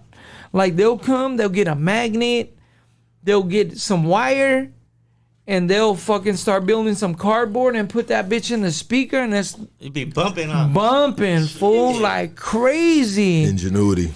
IBW Local 11, man. Hey, Creating no bullshit, dog. Like bumping. You got some Super 3s in there, huh? It was like that, Yeah. but we don't have none of that shit in there. Yeah. Like the smallest we have is a little radio. So Rick, the reason why I asked that is Yeah. because CL20s? so the my bad K9, you can ask right now in a minute. So what I'm saying is that there's somewhat segregation within the fellas on who they're going to sell up with, but Yeah. outside of the cell, it's open game and open business. Is that correct? For sure, like a lot of the spots I've been, it's been always like open business. It was cool. Like it was a like I said, once again, a different program than the state was. Like because the state, at least back in the day, the state was real. It's real, just like fine line of what you can do and what you can't do. When I was in the state, it was like, boom, this is our side, this is your side. We're gonna stay here, you guys stay there, and it was cut and dry. What if let me throw you something real quick, and you can ask it or you can answer it or not. Say there's the Chicago homie that rolls the dice for you. He got a spread popping over here on this table right here. No, we ain't doing that still. Okay. Yeah, it's not like that. Like we Okay. weren't doing it like that, but it was more like, let's say like for us, we can accept something closed, and for them, they're not really tripping. Yeah, because they're not always. tripping on that, Yeah. So, and they know it's no disrespect. Like it's never meant that way. That's just the way our program works. And you know what? Also, You know? too, like even in the state, when I was in the state, and sometimes I had different relationships with different individuals outside of the car, right? Yeah. But if I wanted to, bro, I'd just be like, hey, my boy, like it's my neighbor. can have it can be a black dude or something. Shoot me your bowl, fool. You know what I mean? I'm hook it up for you real quick. Bop, Yeah. bop, bop, bop, bam. You know what I mean? Yeah, yeah. That shit's still. Well, they had different shit like that, the same, but for the most part, like it was still real close to like the state, but like people was still, I guess it just was different as far as like being able to, cause we were in everywhere, so there wasn't. Like some of the people didn't even understand like the kind of politics or different shit that we bring to the table. With California, Only Cali, because they yeah. weren't used to it. You know, it was new to them. like a lot of people grew up being cool with Everybody. whoever they were cool with. You know what I mean? Yeah. So a lot of shit you're adapting to and just learning. Like I said, I got good dudes that I'm cool with, like across the board, not just. Like I got people that hit my phone from everywhere that were cool. Like I'm cool with. Like we've been cool. You know what I mean? It ain't no like all the way down like DC, New York, like Louisiana, like I mean, it must have been a Texas. trip. like, It must have been a trip to be like, you know, you're from Cali and you start bumping into some of these New York cats that you see on the movies and stuff like that. Yeah. Like they can be There Italian. was a lot of Italian dudes in there. Yeah. A lot. And a lot of the Italian dudes like gravitate towards the homies. Like they're real cool with the homies. Same kind of. Yeah, they're like cool with the fellas. So like when they see you, they're like, oh, I know you. I know this guy. I know that guy. Like, oh, okay. You know, like. You know, back in the day, bro, they Fuck out of here. Forget about it. be talking like that too, huh? Exactly like that. You're like, what the hell?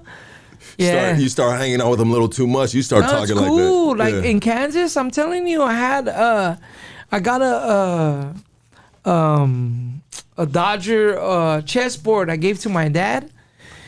That, well, I hooked. It was me and the Italian dude like hooking it up. That fool was a beast with that shit. And how would You know one what I make? mean? Was it a wood shop class or something? No, it's the ceramics. Oh, ceramics. A A ceramic ceramic chessboard. chessboard. Dodgers. Dodgers chessboard. Shit, that shit look hard. Like in colors and the Dodger colors like hooked up. When you're making those ceramics in there, and say if you make something like, you know, it's kind of like a fragile piece. I mean, how durable are those ceramics when you make them in Real there? durable. Yeah? Yeah. And it just depends what you do, what you're making. But I'll say 95% of the time, all my shit made it to the house the way I send it. That's dope. You know what I mean? Like I made my mom like cool ass like teapots, like all hooked up, fool. Like That you can actually put on drink the tea stove. out of. Yeah. Yeah, you can drink tea out of that shit. Put hot water in it. is what you're saying? Everything. We in the state making fucking wallets Like out of I made chip my bags and sister. shit. I made all my sisters like different like little clutch purses, like vases, like stuff with their names on it, like hooked up. My kids have a bunch of everything, so I brought home a lot of memories from that shit. Like I still talk to dudes now that like send my daughters like little like beads and like with their names and like just different cool shit that are, you know, like nice. Did you ever have a part in your time where it was just like, man, you know, it's just I've been down for a cool minute, you know, it's you know, I mean, we human, Tired right? of this shit? Yeah. Well, I mean, I was in the hole a lot. Like most of the, like a lot of times, like it was more like my kids, like with me, like, hey, Dad, like chill out already, like come home. Like I thought you said you were coming home in 3 years. Like it changed to 4. You know, it changed to 4.5 more. So Like, what it's still 3. Like, you know, was your so you could max out then?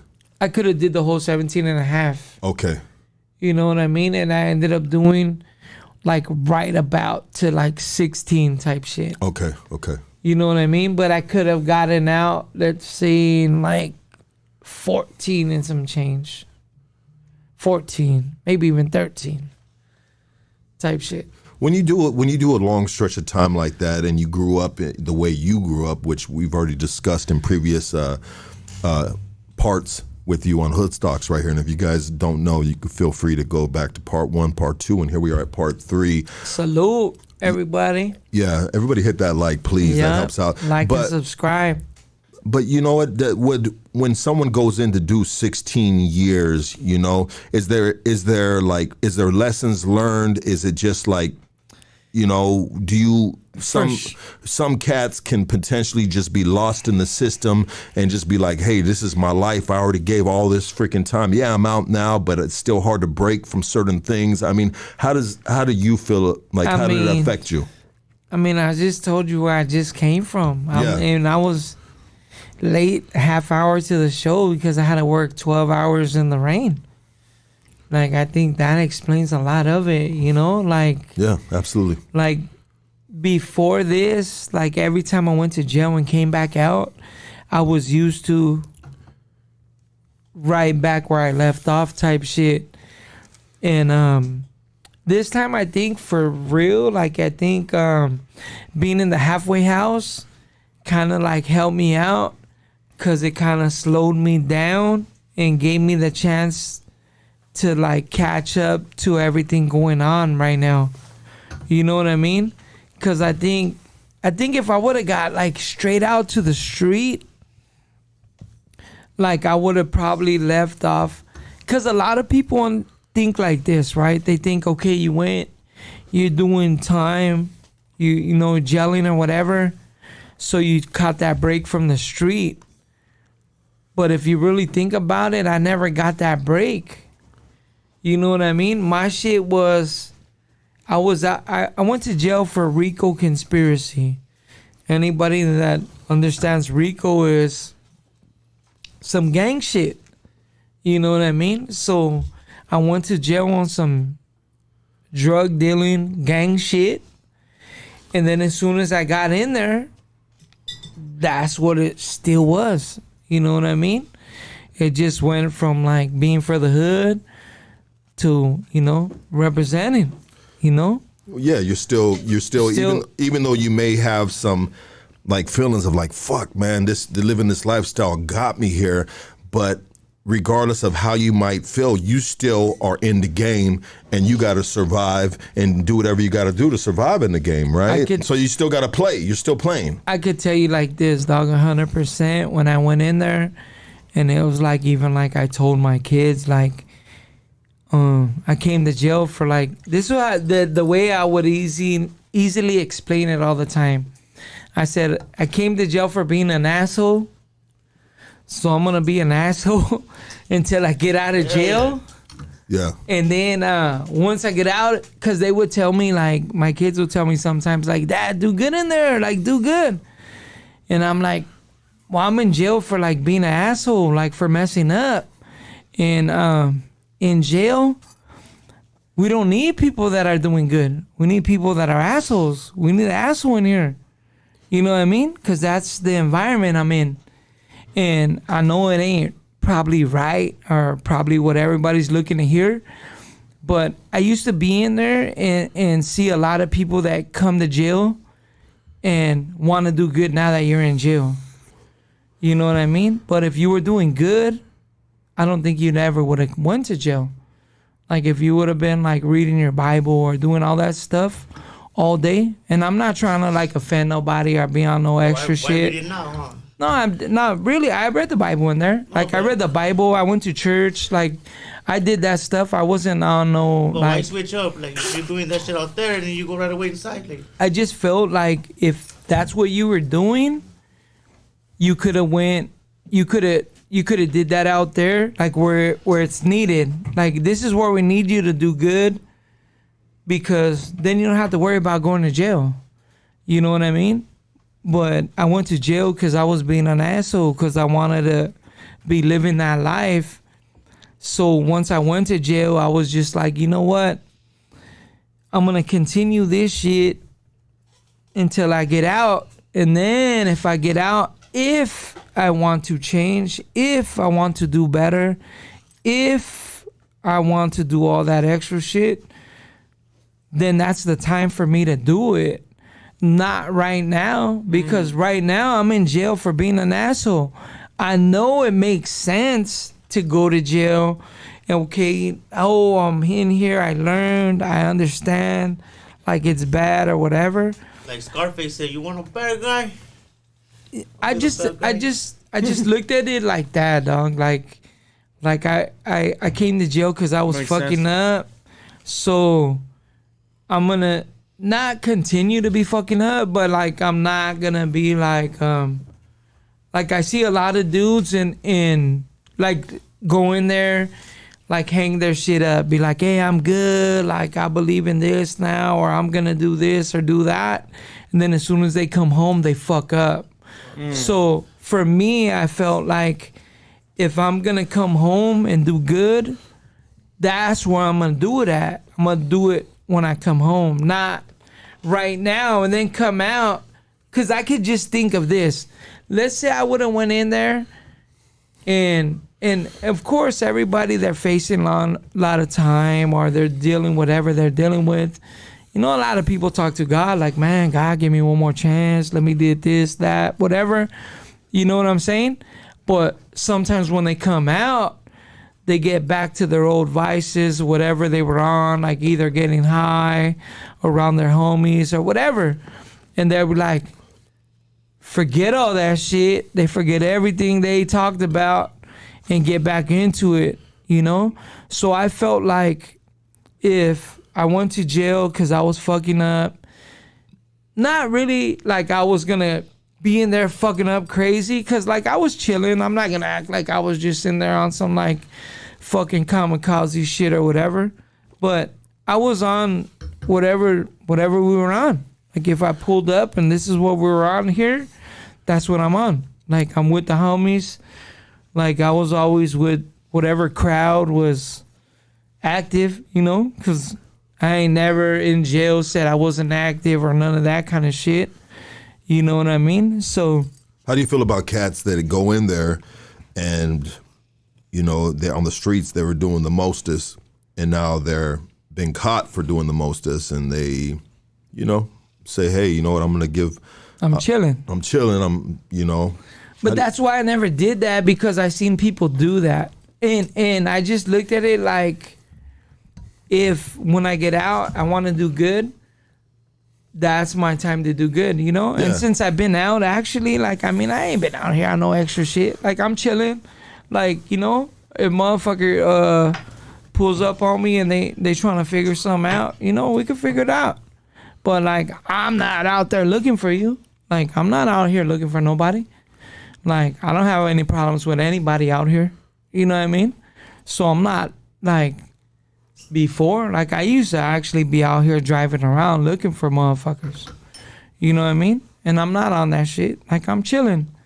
You know? Like, if you see me and you trying to see what up, then we can go from there. But that's not what I'm looking for, you know? Yeah, I think I get up every day, go to work, try to make sure my kids are good. You know, I'm on some grown man shit, dog. But Droopy. Yep. Year 10, where you at? How Year 10 in jail? Yeah. I'm feeling like, shit, it's time to come home, baby. I'm close. Like, this shit is almost done. Like, I'm short. You know what I mean? Can't wait.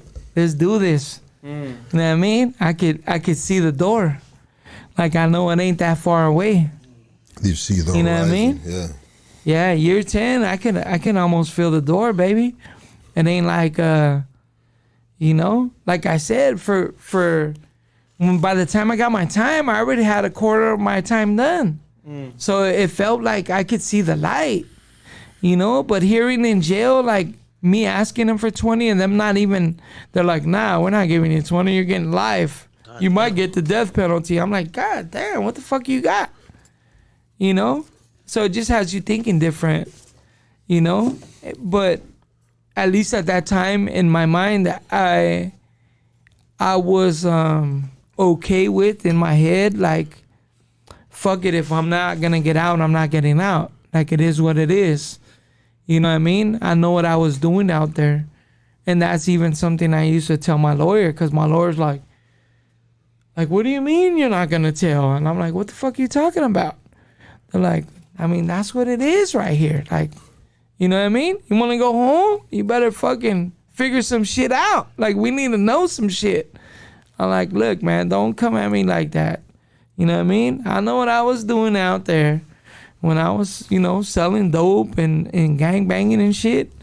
I know that I could stay here forever. And, you know what I mean? If that's what it is, that's what it is. That ain't what I want, 100%. I didn't want that. Was it all worth it? It's never worth it. Fuck no. Like, I came out to some adult kids. Like, for what? 3 years, 2.5 years of, I mean, I got out of the state in 2000, first week of 2000. On and off, in that time, I went to jail maybe 3-4 times by 2006. You know what I mean? I probably stood out of jail from 2000 to 2006 when I went to jail. maybe 4 years, maybe. But in that 4 years, that's how a lot of motherfuckers know me. Because I was out there doing the most. You know what I mean?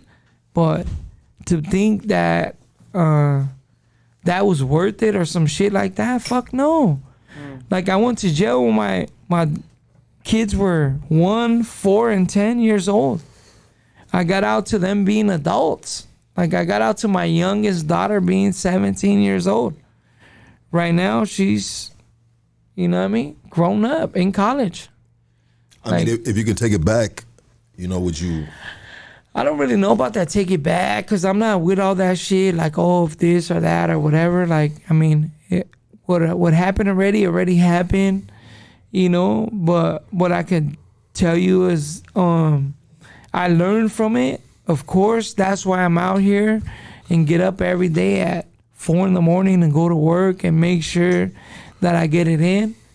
Like, if anybody calls my job, like, not like you guys can call, but like, what I'm saying is like, they know I don't call no days off. Like, I'm not, you know, I work Sunday 12 hours. I work Monday 12 hours.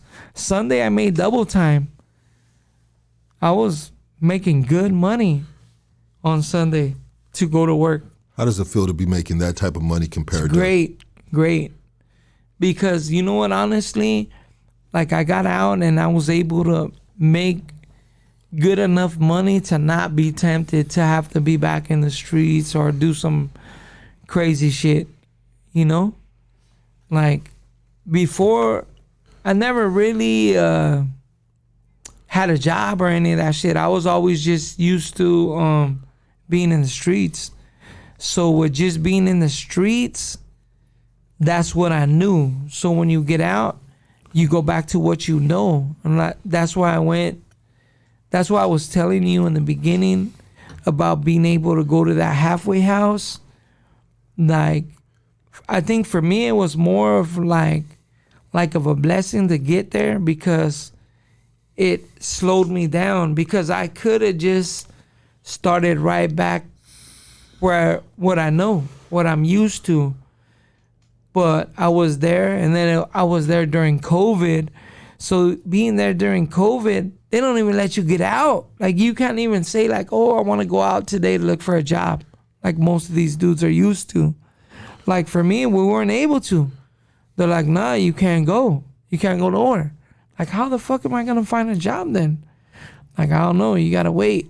Like, we'll give you 1 pass a month to go get hygiene, and we'll give you another pass a month to like go get your like IDs and shit. But after that, I was hit. My first pass, I made it out. Got hygiene and shit. Next pass, boom, I was hit. Blacked out. They took my phone from me. They took all that shit. Like, Why is that? Why did they take it from you? Because I went to get my ID from my stepdad's pad. Like, when I went to, before I went to jail, I used to leave like an ID at my stepdad's pad, like all my important paperwork. So I had driver's license and I had an ID. So I left them with my ID in case I lose my driver's license. I got it, you know? So in that time I was in jail, my stepdad passed away. R.I.P. to him, salute. R.I.P. You know what I mean? But I went to his wife's pad and I was like, hey, let me get my ID. So, because they told me at the halfway house, like, look, until you get your ID, like, you can't leave, you can't go nowhere. So I'm like, I went to Holler Records in Norwalk and they were like, nah, you can't go. Like, we ain't got it. Like, you can't come in because of this COVID shit. Like, you had to make an appointment, you had to this. I didn't know that shit. Like, back in the day, you can just pull up and get that shit if you wait in line. Yeah. Like, I was willing to wait in line, you know? So you had to go to Norwalk to get your Social Security or something, right? that's, Social Security anybody gets out of jail, they know. That's the first stop. Yeah. State, fed, whatever. You know, if you're trying to get your paperwork right, which is your ID, birth certificate, all that shit, gotta go to the Holler Records. You gotta go get that shit. I want to ask you a question.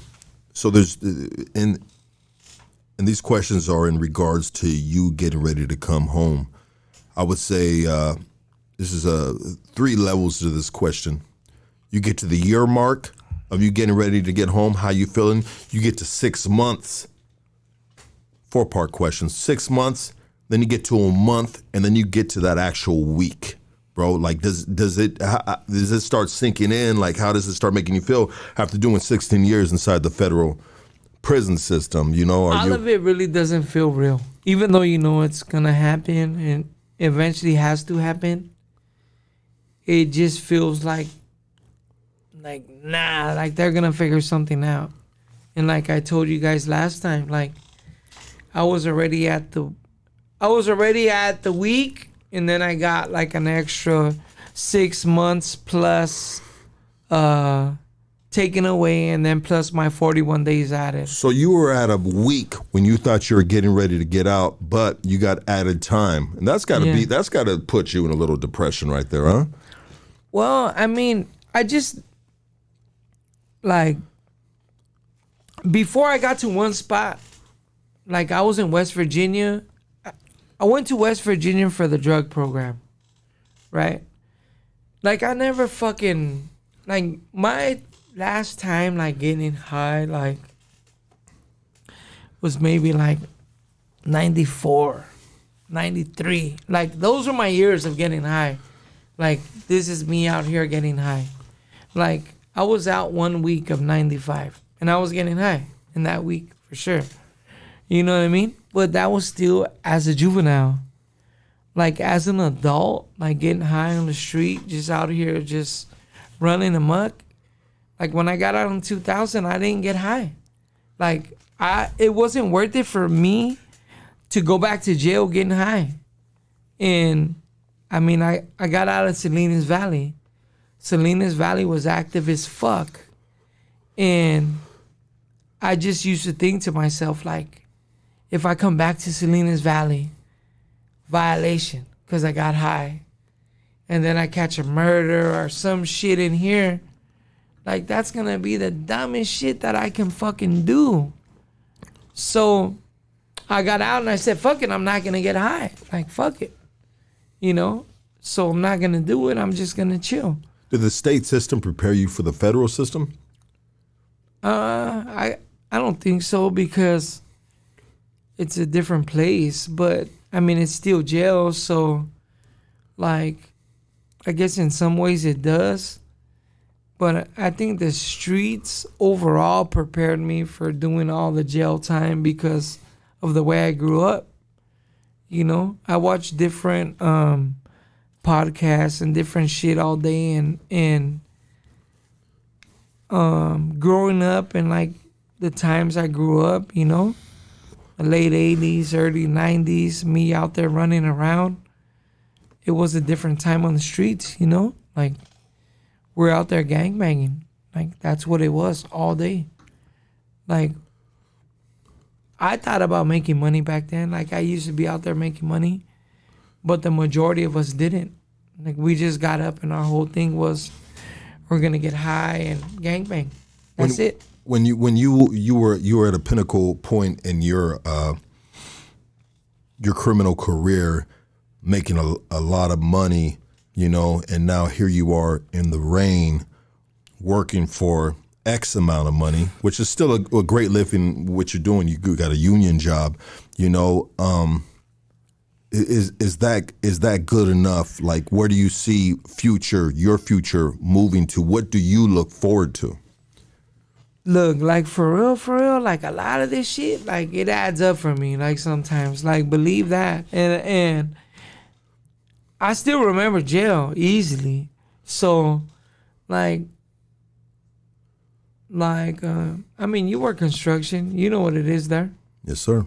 You know, it's hard like, work. But at the same time, it's honest living. Oh, 100%, 100%.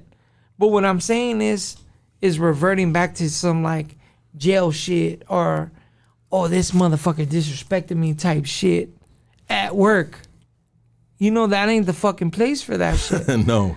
And it's easy to feel like that because But sometimes. you know what I'm talking about. 100%. Yeah. Because you're going to get this little motherfucker to be like, hey, get the fuck over here and do this. And you're like, bitch ass fool. Like, I'll fucking smack your dumb ass right now. Yeah. In your mind. But you're like, God damn, I just got to fucking do this shit. I'm going to get fired right now.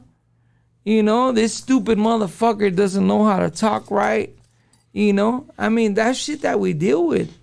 And I think if it wasn't for me, like, going through all that shit over there, like, just to go straight from, let's say, like, being out here working a job to, like, being on the streets and just working a job without, like, being in jail and, like, thinking about all this extra shit, thinking about, oh, my kids, like, are gonna be, like, without me again if I just decide to say, like, fuck this fool. Or, like, even driving. Like, you know, you're driving, a motherfucker cut you off. Like, my first thought is road rage. Like, fuck this motherfucker. You know? Like, what's up with this fucking bitch-ass fool? Yeah. Like, real shit. And it's fucking 92 Honda Civic. Yeah, and I'm like, I pull up, and it's like an older lady or something. You know what makes it worse, though, bro? When they're road raging and they got a fucking way nicer car than you, and it's just like, it hits you a little like, I'll just leave my car right here, right now. Like, what the fuck are you talking about? I'll smash your shit. I will fuck my car off right now. I don't even got good insurance. Like, you guys are tripped out. Like, I got what the law requires, and that's it. And I don't even think that's good enough right now. You know what I mean? Especially in this rain, yeah. Fool. But insurance is important. For so long, I had Infinity Insurance, and Infinity Insurance is just like the bottom barrel of insurance. Fool, I don't think it's more bottom barrel than what I got right now. What do you got? I got some. I don't even want. I can't even talk to these motherfuckers sometimes. They send me on so much shit, and like if you're like half hour late, they're like, oh, that's it. You gotta start over. Yeah, your car insurance plan is the same plan as your fucking phone line. It's a package deal. No, my phone line is fucked up too. Yeah. Like my shit, I just got the regular shit. I don't even got a plan. My shit, look, they got my phone. They got my phone before I got out. My family looked out for me, got my phone, got the plan. You know what I mean? So I'm just going off the same plan. I haven't upgraded that bitch. I haven't, like, nothing. How big of and you got to say your family really loves you, bro, because love me, dog. Looked out. How big of a risk is it to get Drewps a phone under your name? Nah, they love me, dog. Looked out. Automatically. I still got the same phone. They love me. Looked out, dog. I can't even. I'm not complaining at all. What I'm saying is it was cool enough to just. I'm still at the same shit. Like, I don't need no, like, extra shit, dog. Like I wear my clothes. Everybody sees me geared up every time I come. Go to the pad, got 100 pair of fucking Jordans, dog, on the wall, hooked up. You know? How do you got it on the wall hooked up? Got them in the clear boxes, dog. Clear hooked boxes, up. huh? Like that, huh? Hooked up. Yeah. Damn, you have like a ladder to reach that high, or? They're there. They don't need a ladder for. Yeah.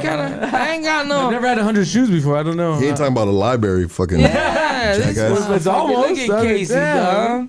100's a lot. But no, I got.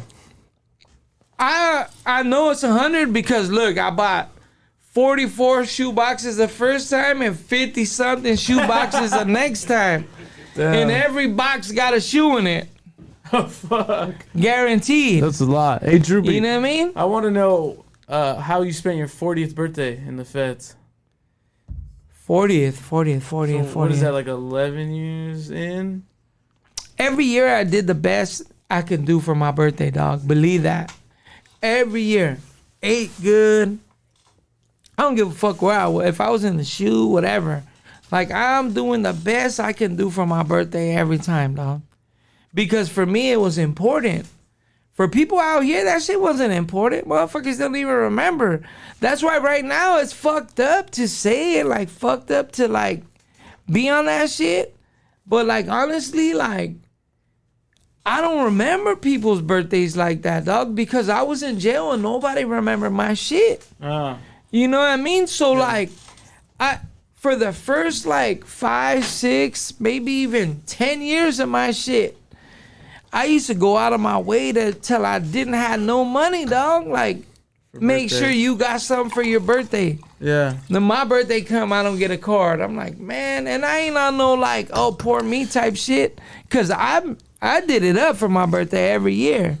But what I'm saying is it just made me not like trip on other people's shit as much if they ain't tripping on mine. How did it make you feel? You know? Like you all these years always looking out for everybody, you know, and you know, and you looked out for me too when I was doing time at one point of time with cards. I mean, you're really good on stuff like that, bro. I commend you on that, brother. But that's just coming from, like you said, you weren't doing drugs. You were sober. You were making money. And that's what I mean. Yeah. Like, it was a different thing for me. Like, but now you're on the other side, and people ain't showing you the same love. but not everybody, dog. Like, I received, like, I got a gang of pictures of you at the fucking Lakers and fucking different, all your kids and like, All you know, my kids. different times. I tried to, like, you know what, brother? Different times of your life, dog. I got, like, and not just from you, from other people. Yeah. Like, you know, and it was crazy because, like,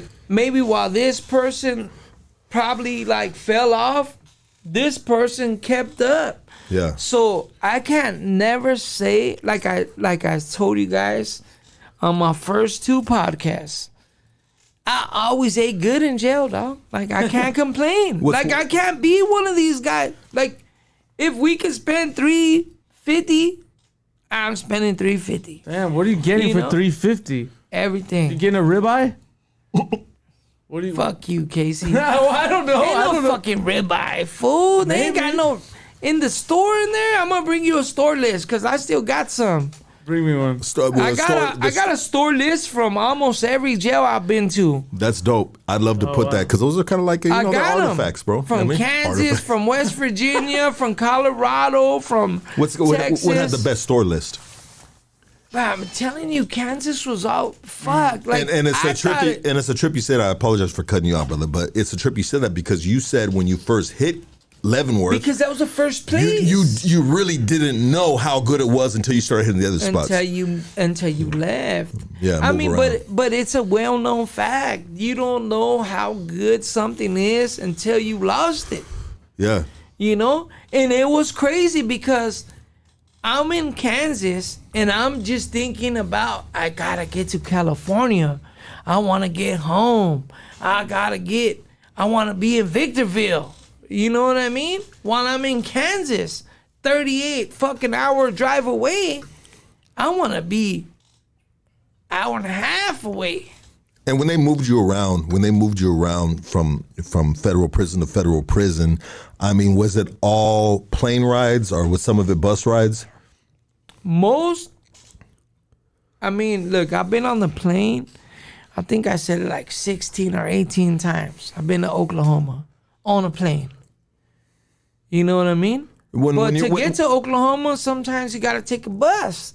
Like leaving Kansas, I went all the way from Kansas to Oklahoma. And then I went, like they sent me to, what is it?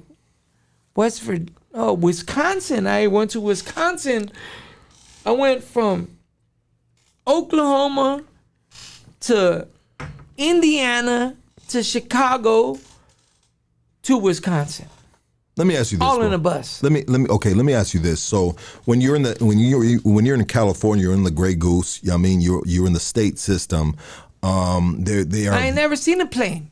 We're fucking going in a bus. Okay. So, but when you're on these buses in California in the state system, Yeah. you can't talk, bro. Like the motherfucker with a shotgun in the back telling you. I mean, there's fools with shotguns and shit, but they're not. They're just like, hey, keep it down. But like they're playing the radio, like they're chilling. Yeah. Like they. I mean, when you're on those, you still can't talk though. They don't want you to talk. They're like, hey, talk amongst each other. Not like the state. Like, hey, motherfuckers, I don't want to hear shit. Because they don't Like play right in the here, state. you're talking, you're chilling. They just don't want it to get too loud because, like, some of these fools they're listening in country and they're like, motherfucker, I can't hear my country. Yeah. You know what I'm saying? And these are dudes that are convicts or inmates. No, that this is the fucking cops Oh, the telling cops, you, like, yeah. bitch, I'm listening to the radio. Like, shut the fuck up. You know what I mean? Yeah. Like, straight up. I mean, when you're on these plane rides, bro, like if you were to get on Pan Am or maybe some of these, what are some of the other planes that you get on? Southwest. Yeah, actually, they got snacks. They We got ain't peanuts. got none of that shit, You ain't dog. got none of that shit? Look, we get a water, little small water, little small half one right here like this. Here you go, the little small guy. Damn, that shit You sucks. get the little small water, and keep in mind, you're shackled the fuck up. Feet around the body, shackled up. They give you some little like box, like this big. Got like a peanut butter and jelly in there. Is it like a Lunchable? It's like a Lunchable. Yeah, like But- it ain't gonna put a dent in your stomach. Damn. Yeah, that's but fucked I up. mean, the Lunchable is at least good. Like this is some, like sometimes they're so frozen or they're like, And what's in that? I'm sorry for cutting you out, brother. it's either you're gonna get a peanut butter and jelly or you're gonna get like a little bologna sandwich only. Like no, like mayonnaise, none of that shit. You're just getting Dry. a bologna, cheese, like a hard ass cheese, and then you get like 4 pretzels, maybe in a little plastic, and You know what, bro? What? I want to say this, Nothing. Rick. I want to say this. This is a little bit of random, but we're thinking. You said bologna sandwich. I remember It's back. fucked up. I remember in the '90s, bro. They would give you those fucking county Big Macs, bro, and it was with that soft ass bread, and it was with that None of bologna. that. It was None with that of that. bologna that had been in that package for I don't know how long, but it's been long enough now that the fucking bologna and both fucking breads have fucking just married each other, and they're just a part of each no, other. And these are separate. they're really good, bro. They're really good. Nah, this is They're really good, This dog. is the bread by itself. You gotta open the bread. You cupped up. Boom. Open the bread. Flap that bitch open. Open up the fucking the fucking bologna, all greased up. Slap that bitch on there, and eat it like that, dog. That's it. Or peanut butter and jelly. You hit that bitch. Boom. Eat it. That's it, dog. Like you ain't. Most people on the plane ain't eating, dog, because you don't want to get up. They'll let you go and take a piss, but like you're not gonna be taking no shit on the fucking plane. You know what I mean? You're fucking shackled up. Yeah. So most people don't want none of that shit. Yeah. Fools are giving that shit away, and they're sharks. Hey, you gonna eat that? Like here, take this shit. I don't flight want none of attendant? this shit. Flight attendants. Is there flight attendants? Nah, there's only marshals, and they're all in there with guns, and they're switching their seats like every half hour. Like they're not even letting them sit by you. Every so often they're playing musical chairs. They don't tell you where you're flying. You're trying to look out the window. You're like, hey, where we at? This is like Texas? I don't know.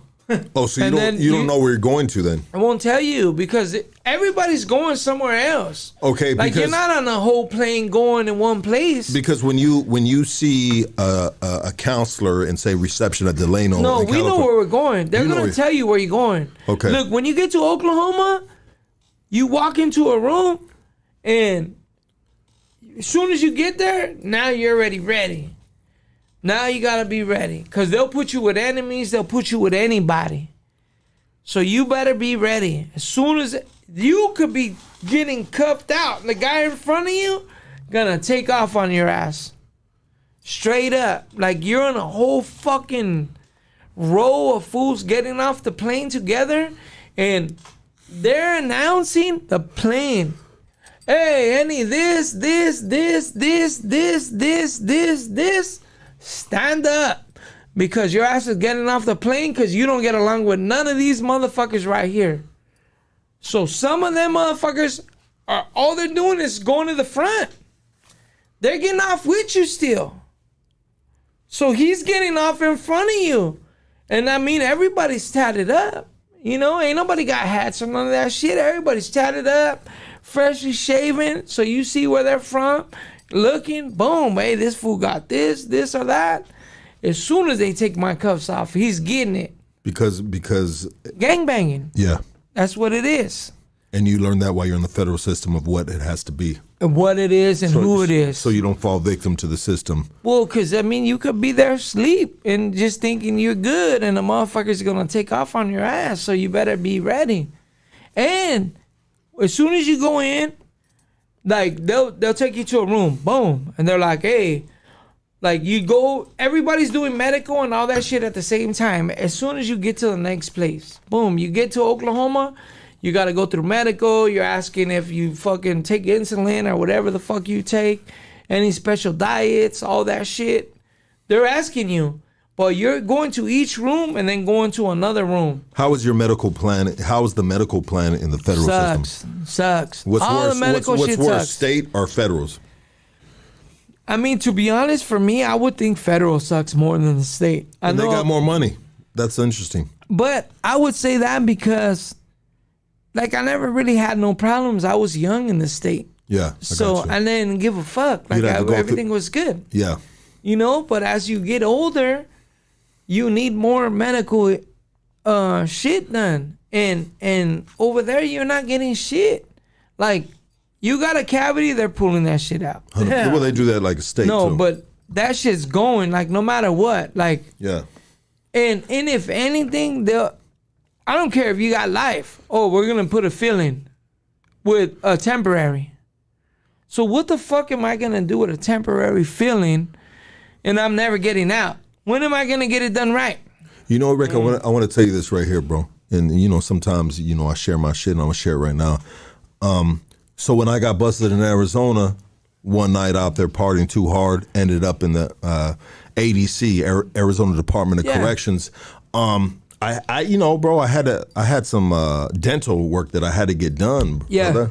And out there in Arizona, I think I was in Florence, is the prison that I was at. Yeah, they got Florence, Arizona over there. Yeah, I was in Florence, and I had to get a tooth pulled. Or it was a cavity, but they decided to pull it.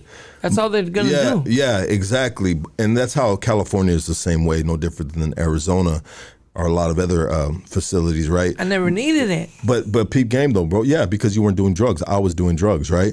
And anyways, it took me a long time when I got out, bro, to get comfortable with a dentist, because when they numbed me in Arizona, bro, the numbing would be to my forehead, bro.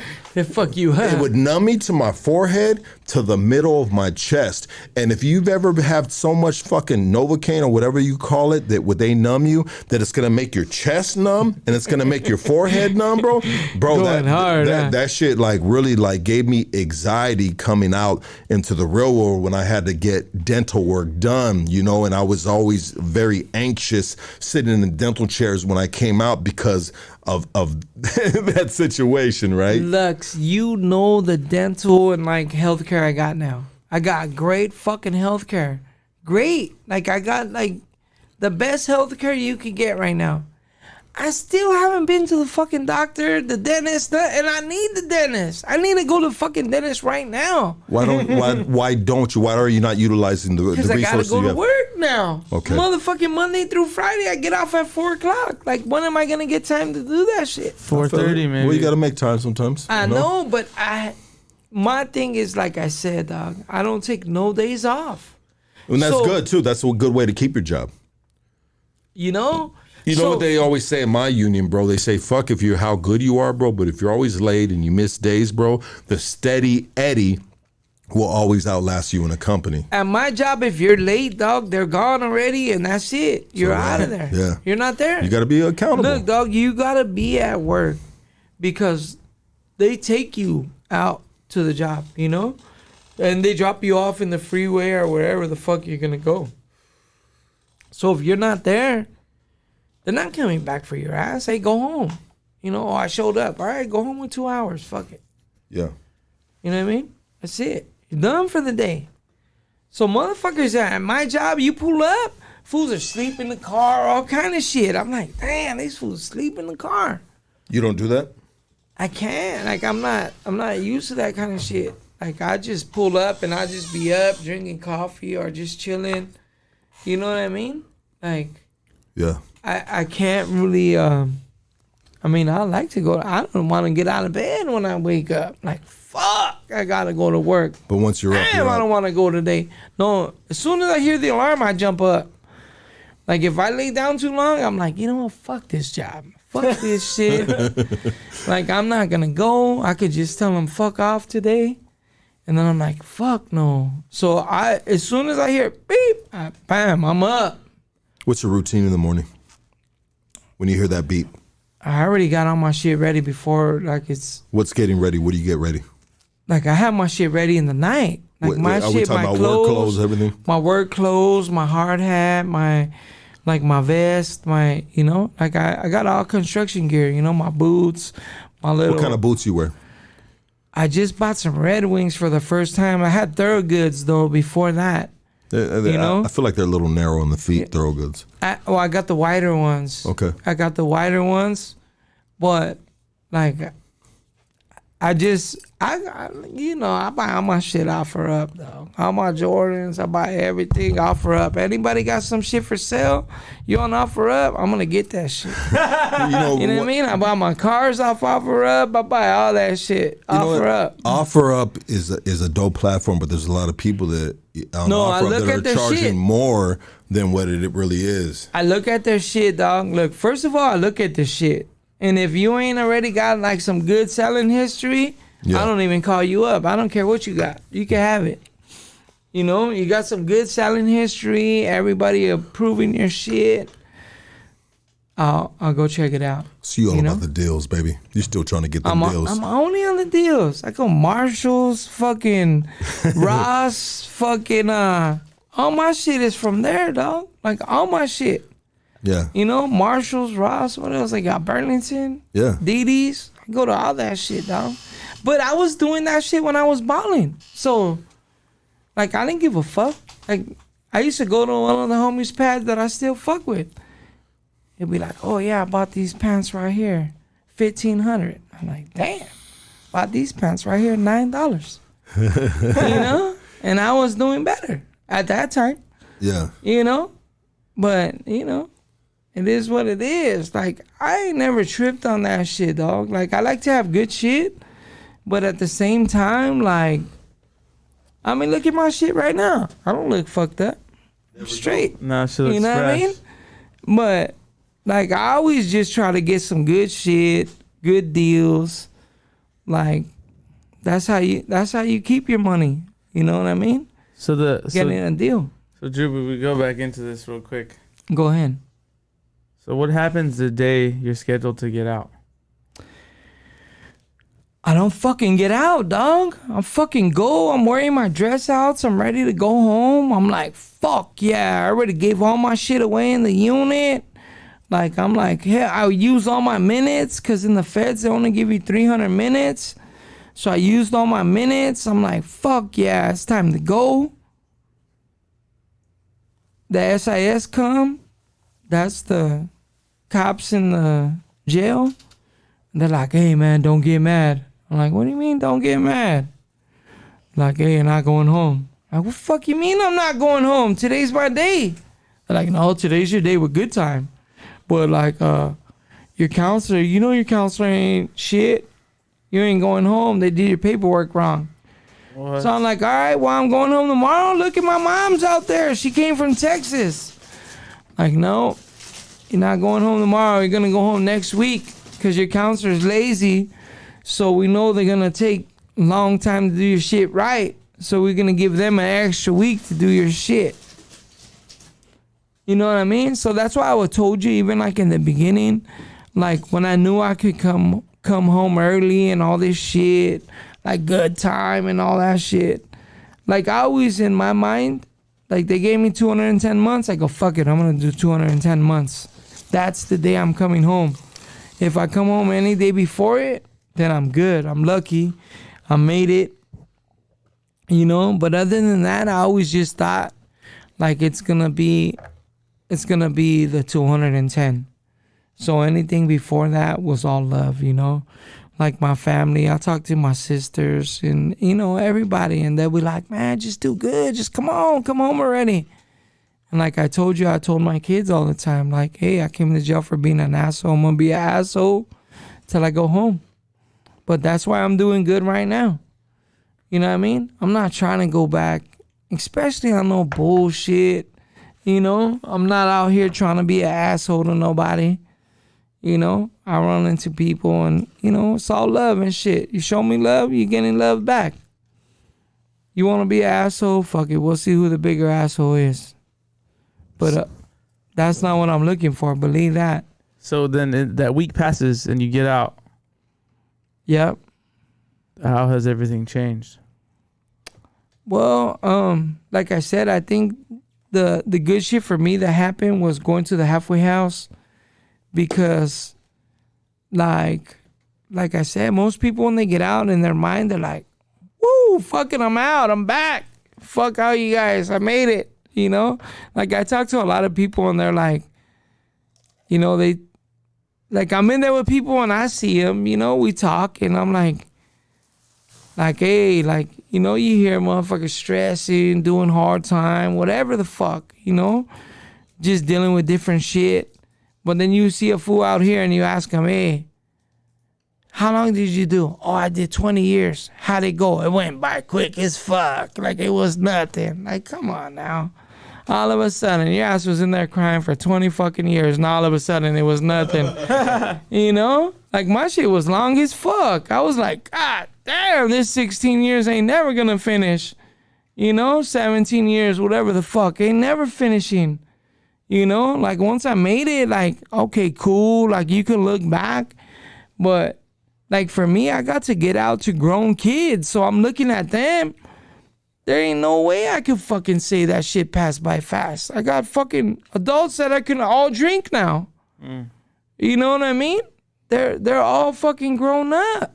They're all living their own lives. Like I went to jail, they were kids depending on me. Like, I mean, they're still depending on a motherfucker, but they're grown. They're grown as fuck now, you know? So it's just different, dog. Like when you see that shit, and then when you deal with all this shit, like you deal with like going to jail for all this time. Like I was in jail for more than a decade and a half straight. Like anybody that think that shit's quick is like, fuck. Like show me. Like if I locked you right here in the studio for a week, your ass will go crazy. You wouldn't know what the fuck to do. You know what I mean? You might start saying you give up all kind of shit. Like, I'll never do this again. Just let me out. You know what I mean? I seen some shit the other day on that Mr. Beast channel shit. Yeah. Which one? You seen that fool locked in the convenience store? Yeah, I watched that one. Yeah. You seen that shit? Dude, that dude had to survive like 20 something more days to make the like 500,000. He told him you could be in there for 10,000 a day. Yeah. That fool was like, fuck that. He said, I'm gonna stay in here for 500,000. Yeah. That fool was crying, hugging his bitch, all kind of shit. Staying in there for $10,000 a day. And he even had his bitch in there? No, his bitch wasn't in It there. would bring him to come visit. But she'd come visit, she'd see his kids, he's locked in a store. But the motherfuckers just go crazy after a while, dog. Like, you ain't trying to do no time alone. Especially knowing you can leave. He was able to know. And then they turn the lights off. And then they would turn the lights off. They cut the power. I seen it. But it was crazy. But I'm saying, look at that. He's getting paid per day $10,000. You know what I'm saying? And we're just doing free time. Of course, it's for some choices we made or I made or whatever. But at the same time, I understand that. Like, it's a lot. And then to know that you're out here, like right now, I'm making good money. Like, great money. You know what I mean? I'm making great money. I can't complain. Like, and I'm straight. Like, I'm good with that. Like, why would I want to do some dumb shit to take my ass back to jail? You know? It's too much. Let's get this phone call. Let's go. You're on Hood Stocks. Talk to us. You're on Hood Stocks. Go ahead. I say, we ain't fucking with you, Lucky. You're on Hood Stocks. Talk to us. Yo, Drewps, what up, dog? What's good? Not much, my boy. Who's this? You got to turn the volume down in the background, bro. Shit, my bad.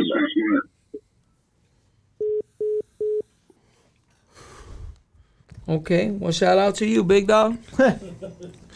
You're on Hood Stocks. Talk to us. Lucky, what's cracking, Lucky? What up, doggy? You're live, baby. Go ahead. All right. I just had a couple questions. I know that you're in the union, the labor union. Forget electrical union, but I want to know what Drewps is on. You know what I mean? Because I'm in the labor union, big dog. Local 300. Okay. Yeah. I got a homie over there from, I guess, where you're at, that area. You know what I mean? And he put me on that labor union. I've been checking in on the waiting list. Is there any other way I could hop on that quick? You know what I mean? Hey, to be honest, I don't know, big dog. My homie got me in like real shit. Yeah. I like jumped the line, dog. So Yeah. I don't know like the standard way to get in or none of that shit. Like my homie plugged me up, and I don't know any way like honestly to get in, dog. But I'm on the local 300, dog. Local 300. Yeah. Labor union. Yeah, labor union, dog. Right there in downtown. Appreciate you calling, dog. Next phone call. You're on Hood Stocks. Talk to us. What up, homie? What up? What's your name? Where you calling from? I'm calling from Kansas City, man. My name's Louie. I was actually locked up at US 211 work with Drew. Oh, What's up, Louie? I know who you are, big dog. He was in ceramics with me. Real shit. Yes, sir, man. What's good, man? Good hearing from you, big dog. You know I'll be fucking with you on the IG and shit. Yes, sir, man. I'm just super stoked we're getting episode 3. That's right, man. You already know. You showed a lot of love, dog, over there in those ceramics and shit looking out. Likewise, man. We did a lot of time together, and it was good time, man. Droopy's one of the most solid people you'd ever meet in your life.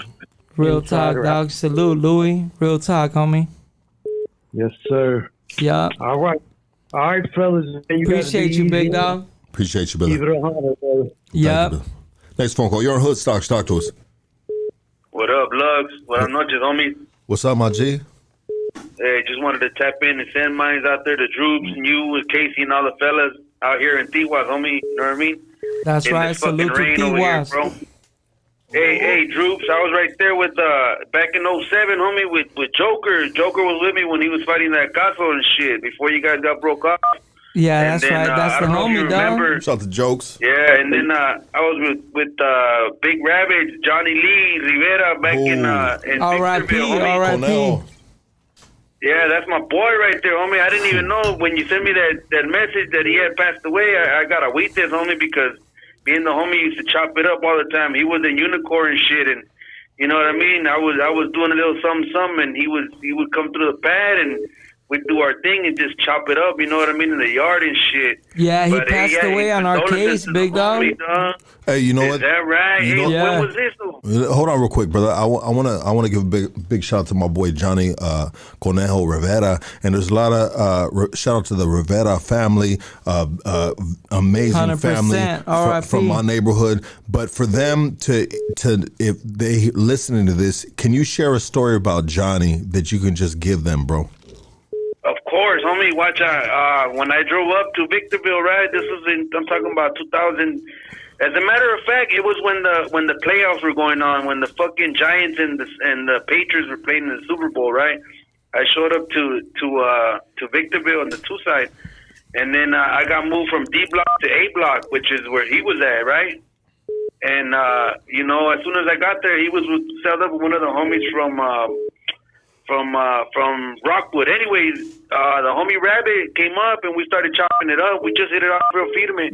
He was the type of he had his old lady would come see him every now and then with his little son, with redheaded kid. You know what I mean? Little redhead. Yeah. You know? Yeah. So anyways, I got a couple of pictures with the homies. As a matter of fact, with him, and I got real agüites when I heard he had passed because, like I said, we used to chop it up. He would go to Unicorn, come in, we'd bust a spread and shit. On the weekends, we chop it up and watch Tubo. You know, like you were saying on the headphones, we could only hear the TVs through the Walkmans. You know what I mean? Through the radios. You But already anyways, know. like I said, he was a real humble vato, homie. You know, cool as fuck, and he liked to clown around a lot. You know what I mean? He liked to clown around a lot, homie. He was a real down to earth. He got a weakness because he couldn't do much for his lady, being her legal status situation. I don't want to get too much into any details about that, but he would talk to me a lot about his personal issues, homie. And like I said, homie was a good ass dude, homie. Like I said, my condolences to the familia, homie. And if anybody's listening out there, my love and my respect to the homie Johnny. You know what I'm saying? He's one of a kind, homie. Not only because I'm on live and shit, but that was my boy right there, homie. Hey, that's my OG homie, Johnny Conejo Rivera. That dude is Johnny Rivera, that homie right there. That dude, a legend from our neighborhood, bro, straight up. And I learned so much from him coming up in the game, bro. And he was always just like different, bro, with me, dog. Like big homie shit, dog. I love Johnny so much. He was real serious, right? He was real serious. He would come off as a dick in sort of way, but once you got to know him, homie, he was cool as fuck, dog. You know what I mean? He's a bad motherfucker. He didn't really fuck with too many people, dog. You know what I mean? He kept to himself. But me and him hit it off real feed me, even though he was a lot older than me. But we connected somehow, some way, Holmes. You know, and I've been chopping it up. I've been sending Drewps messages here and there on the text, right? But I just wanted to let you know, like I said, I know a couple of your homies and shit. Bird as well, Big Nose Bird. Yeah. And Little Danger was right there. Oh, ugly bird, you know yeah, I ran into that fool in MDC. Yeah. But man, homie, that's real fucked up news. I didn't even know that homie had passed away, dog. When did you say this was? He passed away inside, big dog. He passed away on that case. He never got out. No, yeah, but I knew he was kind of sick, but I never, we never got into no fucking no specifics about what was wrong with him and shit.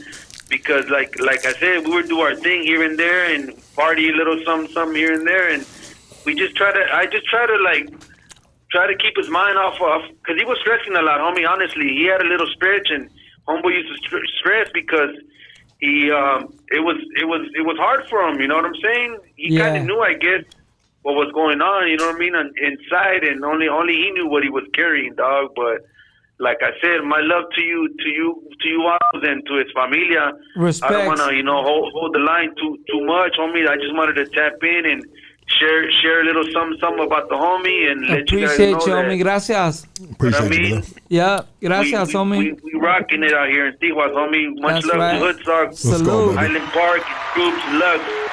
Appreciate you, brother. Love you, brother. Thank you. Yeah. You're on Hood Stocks. Talk to us. Gotta lower the TV. Turn down your TV, brother. Shit, my bad, though. You're good, It's all brother. good. Yeah. I just want to say shout out to homie Drewps, though. For real, though. What up? Who's this? What's cracking, G? It's Rodrigo, G. That's right. Shout out to homie from Chino, too. What's up? That's right, homie. Salute to Chino. Absolutely. Hell yeah. Shout out all you fools, dog. For real, though. Lucky you're a real one, G. Hey, Keep that shit going, my boy. Hey, dog. You know what? Hey, I mean, what's real, bro? Real is just being yourself, right? So I'll take that, brother. I will be myself right here. Hell yeah. Thank you, brother. Thank you so much. Appreciate you, my boy. Salute. Right. You're on Hood Stocks. Talk to us. Hi. Hi. I have a question for Drew. What's up? So my name's Lisa from Orange County. I have a question anyways. So What's when good? you got out, you said you had grown kids, right? Yeah. Did you ever get into it with them as far as them saying like, oh, you never been there, you weren't around? Like, did you ever get that from them? Nah, like honestly, for real, my kids were like I was kind of, I guess, like lucky to be able to be in their lives, even though I was not there. You know what I'm saying? Mm-hmm. Like, for the most part, I kept in touch. I did what I could. Like, But a lot of my homies used to like, stop by and stuff. Like, not even in the heated argument or whatever. Not. I mean, cause I'm there now, like 100%. Like one of my daughters is with me now. When I got out, my other daughter was with me. Like, so, and even now, like whatever I can do for them, like I'm always there as much as I can. Like the portraits on my neck, both sides of my neck are my daughters. Like that's the pictures on my neck. You know what I mean? Like I The just one try. on your hand, I was looking at that one. That one stands out because it's a portrait and it's on your hand. It looks like That's Marilyn Monroe and Lucille Ball. that is One on each crazy. side, Why you would know? you get Lucille Ball in? That's Because interesting. she's the same as Marilyn, the icon. Lucille Ball, Yeah. bro. That, Lucille how many gangsters got Lucille Ball tatted on them? That's different, bro. And shit- Nobody. Nobody, Nah, but, right? hey, That's different, bro. That, and that honestly- speaks from the generation you're from, right? That's what it I love is. I Lucy, grew baby. up with that. Grew up I with love that. Lucy, dog. Yeah, Gilligan's Island. I mean, my name's Ricky, so you know. Shit. Okay, makes sense. You know? Yeah, makes sense. Yeah. That's different, bro. That's different. Lucille it is. Ball, bro. She was a fucking amazing. Yeah, but I got lucky for real. My daughters are pretty understanding with me, and we got a pretty good relationship. So I really can't complain too much, you know? Right on.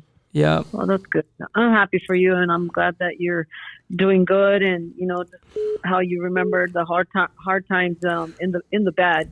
That's And what the good- helps me get through or these. the bad times. You remember the hard times. Right? Yeah, for sure. That's are what you- helps me do right and continue to like do my best out here, you know? Are you single? Yeah.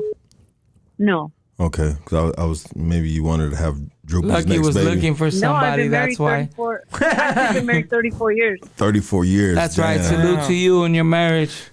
Yeah. Thank you. Yeah. No, yeah. Clean No, it up salute, me. for real, real No, talk. 34 years. That's Yeah. a long time to stay with one stick, right? Yep.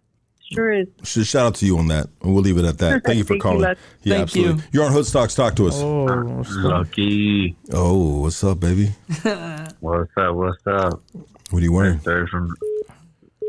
What are you wearing? Shit. I see you rocking that fucking maroon fucking nice fit. Let's check out the kicks and check out them dolls. Oh, I got work boots on, baby. Hey, Red Wing. I got the The Irish red. setters on, baby.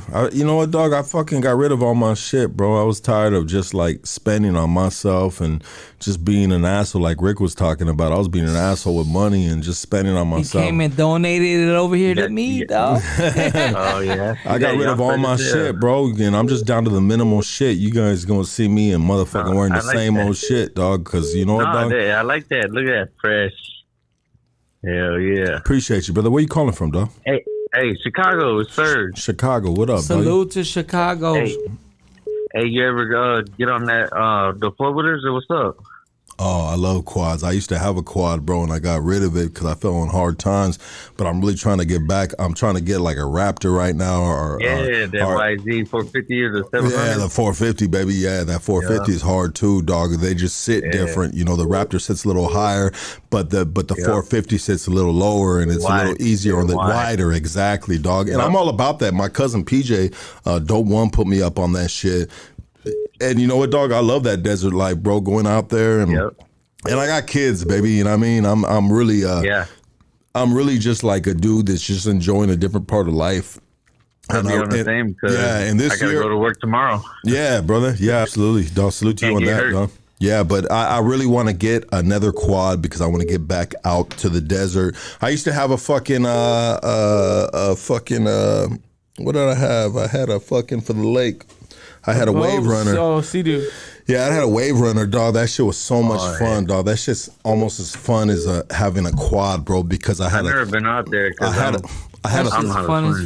3-seater fucking Yamaha Wave Runner 1200, and that motherfucker had nuts, dog. And I used to just like have, oh man, that shit is that life right there, bro. Is good times, the life, brother. It's the life, and I want to get toys. Having toys is. Is next love. level.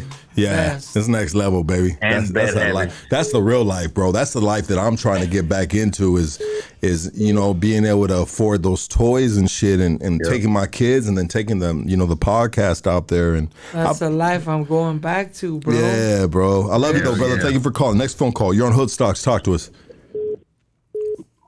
What up, Big Luck? What up, baby boy? Where you calling from? Calling from the Northeast, my boy. Whoa. Say less. Who we talking to, brother? It sounds like you sound familiar. Shit. I go by 33 now. 33 now. What'd you go by before, bro? What's that? You said you go by 33 now. What'd you go by before? They call me N. Okay. Do we know each other? We met before. We crossed paths. We crossed I paths. was over there on Via Marisol 5-7. Okay, was it on good terms? Yeah, for sure, my boy. Shit. Absolutely, All the familias from the other side. You know what I mean? Okay, the other side. Are you talking about avenues? Nah. You talking about Highland Park? Yes, sir. Okay, well, when you say you talking to me and you say the other side, I'm gonna think avenues, bro. You know what I mean? But you know, and shout out to the cats that are from the other side, avenues too. You know what I mean? You know, hey, it's easy right here. Salute. Yeah, real shit. You know what I mean? So Yeah. Well, where I lived was the A side, but all the families from the H's. So you know. That's right. you know Rick, so you must know this fucking legend from the Northeast Los Angeles, right? Come on now, that's who's fucking the neighborhood Superman. He is. No bullshit. That's right. 100%. Yeah. Hey, all through Burbank and Franklin, we heard stories. That's right. You already know. Now, I just want to say gracias. You know, you who's been putting the nail on the map. Big luck. Fuck you, but I love you, asshole. Yeah, likewise too, brother. Hey, it's a love-hate relationship, brother. You know what I mean? It's not always going to be perfect, brother. One day I'm going to be nibbling on your neck, and the next day we're going to be fucking fighting, bro. You know what I mean? It's just what it is, dog. You know?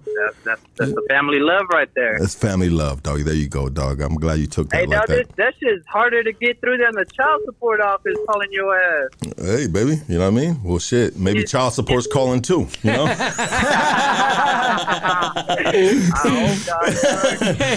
You never know right here, dog, you know? Got Shit. them fools blocked on my shit. And Rick was out there fucking all them strippers back in the day, you know what I mean? He might have more kids than he think he have, you know what I mean? Can't forget about the Rosarito babies, too. Hey, there you go, dog. Hey, appreciate you calling, dog. Next caller, dog. You're on Hoodstocks. Talk to us.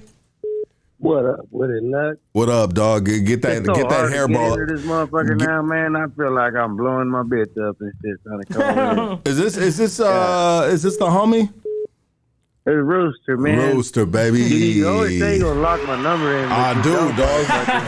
He's never gonna do it. You know what it is, dog? He's never gonna do it. Come on, dog. We know what it is by now. Lucky uses his personal line for this shit, and you would not imagine how many phone calls. But yeah, you know what? I will apologize to you, brother, Lucky because get blown up. out of all, there should be a couple dudes that I have locked in. It should be you 100%, and it should be the homie Wolf from Monte. C-, that fucker calls in, hey, C-, like, you know what I mean? Like, there's certain dudes, dog, that I love with all my heart, and you are 100% one of them, brother. You know what I mean? How's it going? How you feel about this part 3 right here, brother?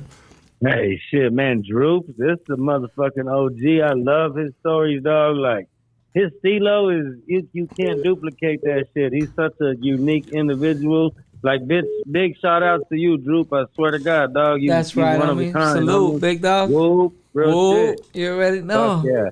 Hey, Droop, I know you into the grab shit and all that. What do you think about that fucking skyscraper shit that motherfuckers are hitting on downtown? My homies are over there hitting that shit too, dog. STP. My boy Farrell and Barker went over there and mobbed that shit up, dog. You see it on 3 floors. Set the pace, dog. Dog, you know what I mean? Shit's hard as fuck. Yep. Hard as fuck. They got it, dog. Homie follows my shit too. That shit's tight as fuck. Pharaoh, that motherfucker. You know what? Pharaoh's the homie, dog. I grew up with him since way back. I want to say this, Rick. He's watching right now. Rooster, shit. Shout out to STP. Shout out Yeah, 100%, bro. Shout out to Pharaoh, right dog. there. Yeah. I want to say this. So when you see that's just like that's art, bro. When motherfucker hit all them motherfuckers like that, dog, that's mob that shit up. It's different, and it's not that I say, hey, go vandalize this and that, but you know what, bro? That just takes a certain level of artistry. It's art, bro. You know what I mean? For all these dudes to get in that building, get through them floors, get out to them fucking balconies of ledges, whatever the fuck it was, to do that, homie, bro, that is a risk they're not getting paid for, bro. If you know what I mean? I'm gonna send you. They're walking like they don't have like dog. I'm afraid of heights as it is. The motherfuckers doing that. They don't got much room to fucking like that shit takes some balls like a motherfucker. That's just wild as shit. 100%. I can't do it. I'll be real with you. I can't do that shit. I couldn't either. Fuck that. Yeah. I'll go with them fools on the freeway, but I ain't doing that. I'm good. Yeah, I couldn't do I'll it hit the either, first though. floor. Not even the first floor. Shit, at my job, they got me going up. I'm like, I'm good. I was like that too for a long time on fucking big lifts or going up and running fucking I'm pipe. not feeling that shit, dog. Yeah. Rooster, I love you, brother. Thank you for calling. Next phone call. You're on Hoodstocks. Talk to us. You're live, baby. What up, Drewps? What up? What up? Who's this? This is Raymond. What's good, Raymond? How you doing? I'm good, dog. How you doing? Pretty good. I just want to say what's up. Where you calling from, big dog? Altadena. That's right. All right, take care. All right, you too, big dog. There it is. There. No, you're on Hoodstocks. Talk to us. Hello? Yo, what up? You live, baby, on Hoodstocks. Hey, I'm in Young Jew from the Bay. Bay Area, stand the fuck up. Let's go. Whoa. Hey, man, I was just thinking about something, man. I'm out here driving, shit, jacked out, caffeined out. Caffeined out? I was thinking about Casey and shit and his fucking tanga. What kind of song you playing right now? He doesn't even want to show you, dog. He's shy right now. Yeah, I'm sure the thong is matching the fucking raincoat, bro. You know what I mean? He's ready. Hey, that shit Casey, is the thong matching the raincoat? Absolutely is. Next phone call. You're on Hoodstocks. Talk to us. Hello. Yo, what up, doggy? Talk to me. What's good with it? Chilling. What up? Just tap in, showing my love. That's right. Where you calling from, big dog? See your Bassett. That's right. Shout out to Bassett. 100%. Free my Theo that's been locked down since '94. Kiki from Canoga Park. Okay, that's right, big dog. Yeah, just showing my love to you guys. Hey, that's what's up, like, with your podcast. That's right. Appreciate the support, We'll big have to dog. keep on pushing forward, homie. That's what's up, man. That's right. Thank you, brother. I'm just coming in and showing my love, man. For the solid one. Absolutely. Salute We'll have for to you. stay up, man. Hey, Yeah. shout out to Bassett, baby. Love you, brother. Thank you. You're on Hoodstocks. Talk to us. What's cracking? What's cracking? Look. Shit, chilling, baby. What up? What up? What up with it, homie? It's Veneno right here from Santana. Just calling in. You know what I mean? It's been a while, homie. Veneno, how you doing, brother? You good? Shit, right here, dog, right here, and then on the Compton, or I guess it's considered fuck, not Compton. What's this little city right here, dog? Fucking not Long Beach, but fuck, I'm over here on standby, dog. We're hitting storm right now, fool. We're working, dog. You know.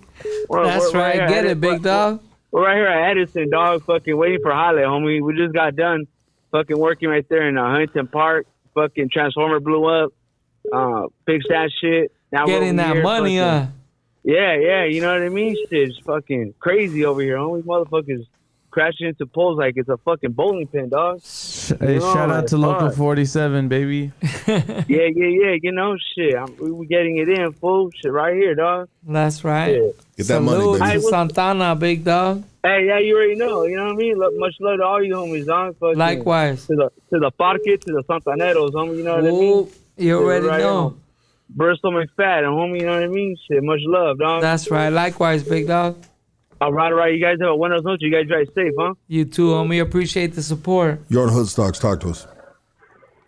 What's up, Lucky? What up, baby? What's cracking? Chilling, dog. Who we talking to? Fernando. Fernando, what up, baby? What's up, man? Just calling in, fucking giving you guys your flowers, you and Drewps and shit. And I just had a question for all you fools that have done time. What's that? What's the question? How many fucking fifis did you guys knocked up right then when you guys were busted? How many what? Fifis. How many fifis? Well, Too many, big dog. Too many. Too many, though. Yeah. My hands used to be soft. Now they're hard as fuck. Fucking with this construction. You got sandpaper hand now? Or I'm trying to tell you. Look bro. at this shit, dog. Fucked up, dog. Look at this shit. It's fucked up. I feel you, dog. I'm at work too, dog. Why you think I'm out here working hard now, dog, and trying to stay out the way? Got fucking callus on my hands now, dog. How can I go back to jail with that shit? Yeah, I feel you, dog. I You feel I'm on the could. same boat, dog. I Now mean, with you callus, could, but dog. you know. Yeah. Yeah. You know, but Appreciate you calling, my boy. Next phone call. You're on Hood Stocks. Talk to us. What's up? What up? What up? What's crack-a-lacking? Who's this? It's that homie from Pacoima. That's right. Salute to Pacoima. What it be like? Chilling, big dog. What's good? Hey, what's up, Drewps? You looking like a Mexican Stevie Wonder, man. That's what I'm looking like. Man, I see you rock. Hey, Drewps, I see you rocking back and forth like the Mexican Stevie Wonder, my boy. Yeah, dog. I'm just chilling, That's dog. right.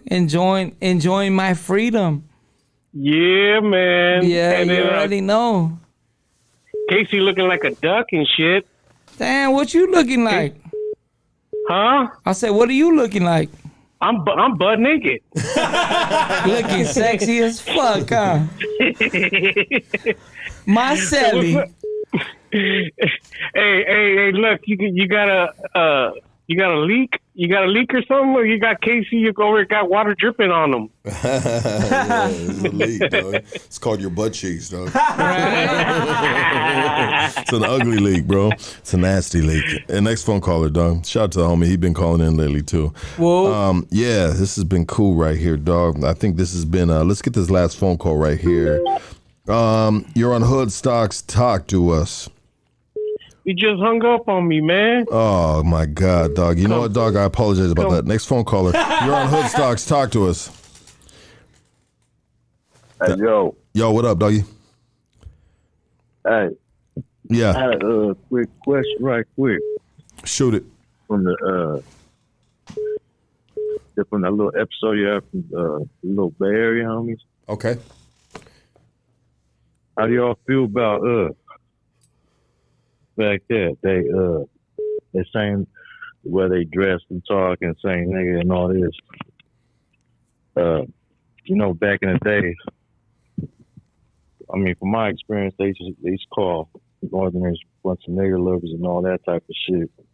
So how do you guys feel about that nowadays? That they're doing that shit nowadays?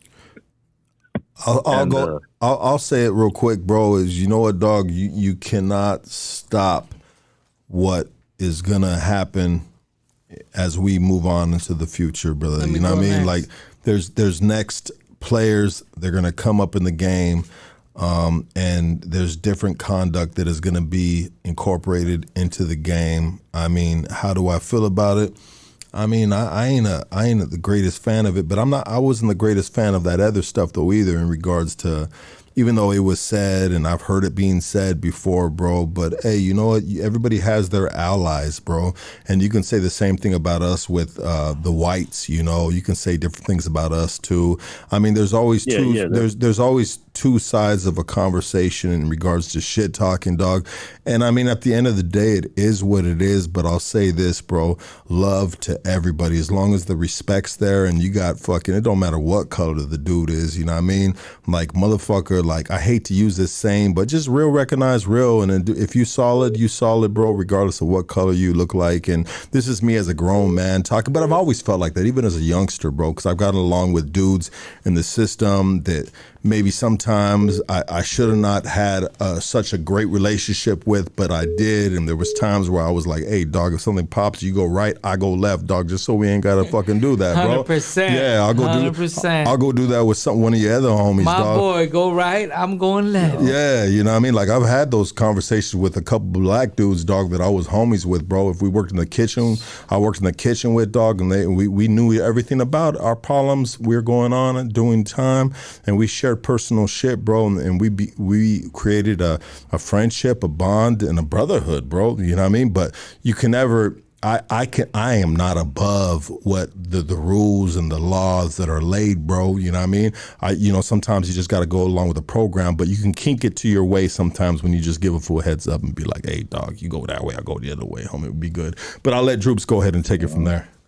I think most people are just like adapting with the times, big dog. Like, I mean, that's what it is, dog. Showing respect. You know, I don't think anybody like goes out of their way to say anything like out of like hate or any kind of shit like that. You know what I mean?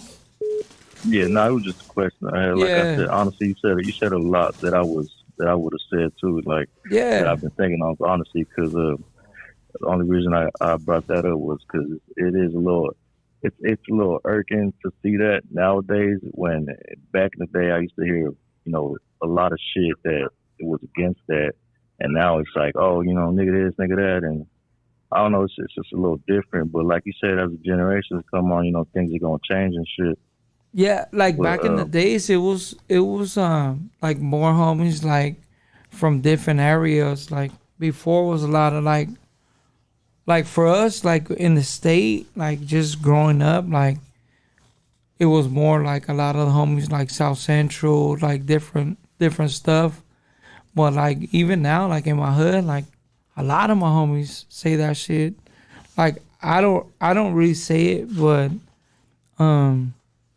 like respect to everybody, that do what they do, Yeah.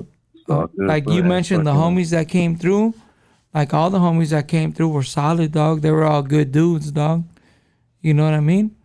That was their second time coming through, and they're all good dudes, dog.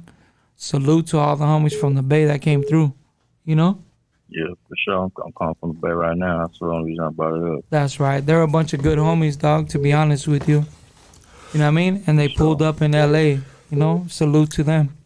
And you know what? Regardless of, there's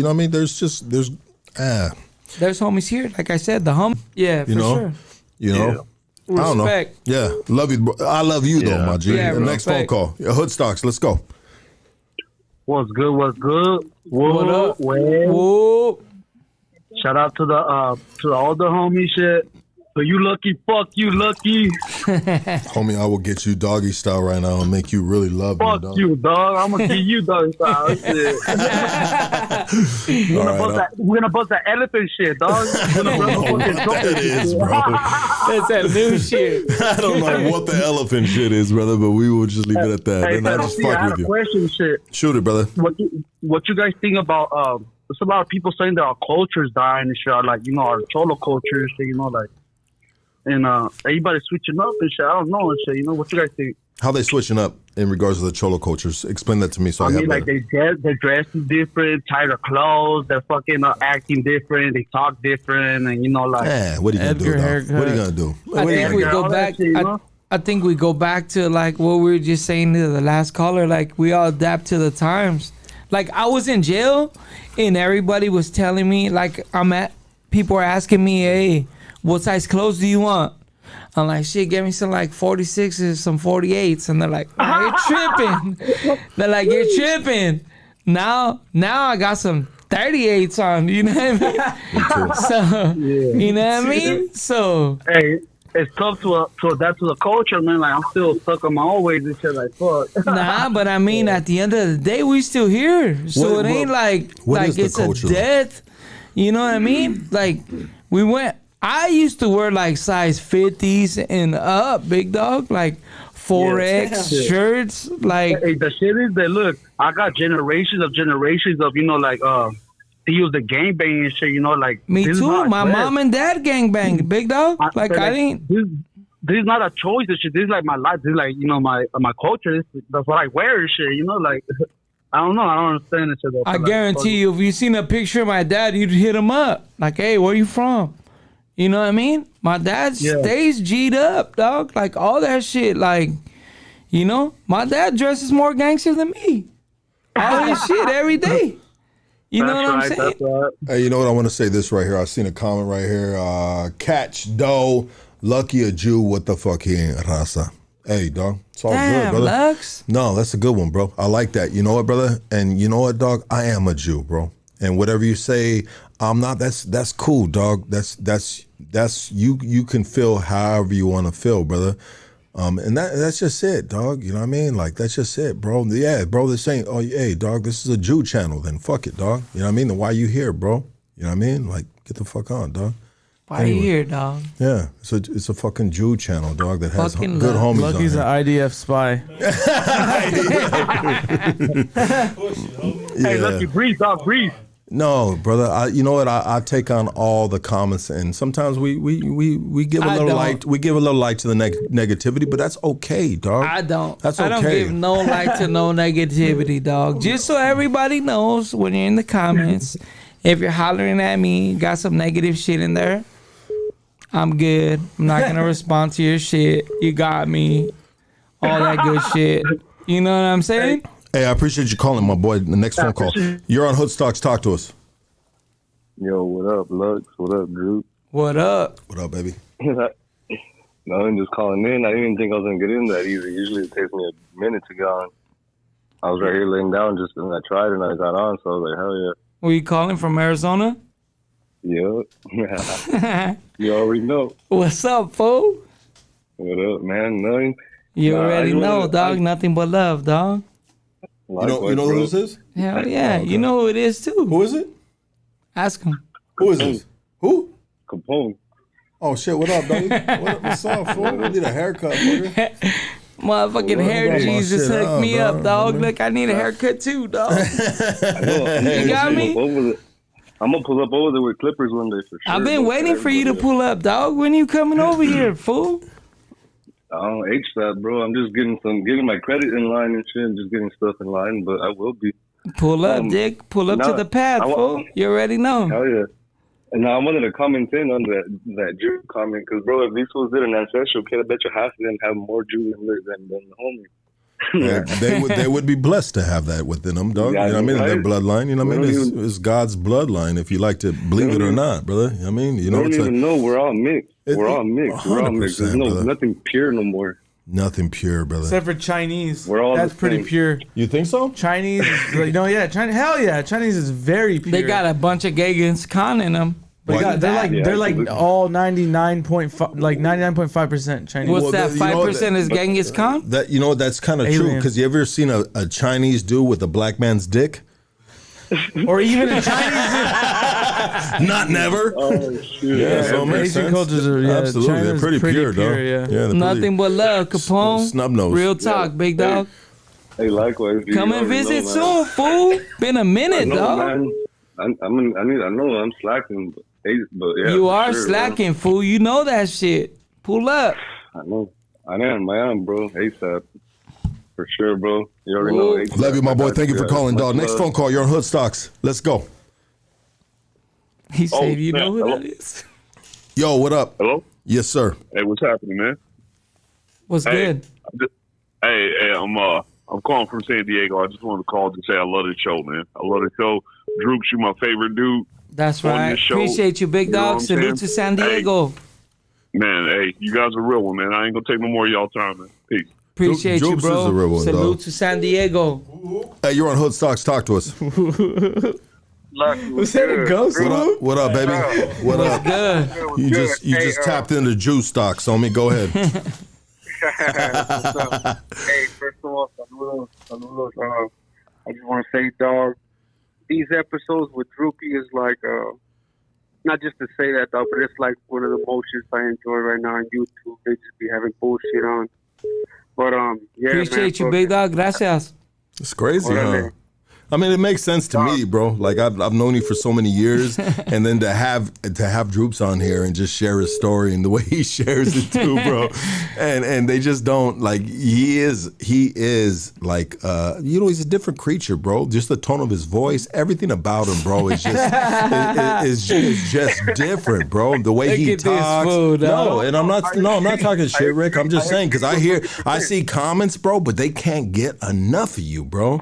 You know what I mean? They can't. Why is he so cool? Well, he's just different, bro. He's him, bro. He's really, you know what, dog? No bullshit. The dude is like one of a kind, you know? It's because I get to sit by Casey every week. Hey, dog, but gracias. Thanks for entertaining me for an hour or two, take bullshit out of my day for a while. Se te agradece, carnal. That's right, homie. Appreciate you, big dog. Gracias. Buenas noches. Buenas noches, dog.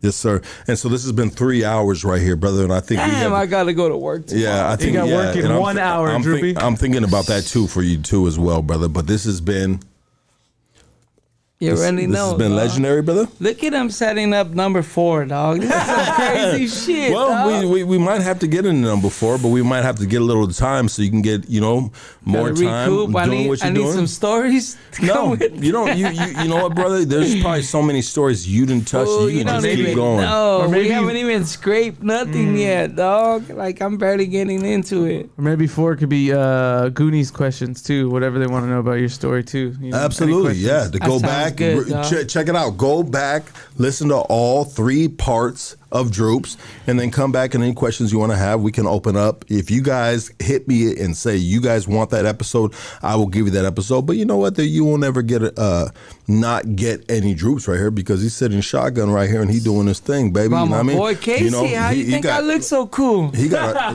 shit. He a paid fucking resident right here while you're bullshitting. You know what I mean? know. He get a paycheck right here. So any of the pro They thought I officers, sat here for free, huh? yeah, any of the pro officers, and all got that a shit, W-2. dog, that fool got a W Right. fucking 99 or whatever you call that shit, dog. 1099. 1099. He got a 1099 right here. You know what I mean? He's a.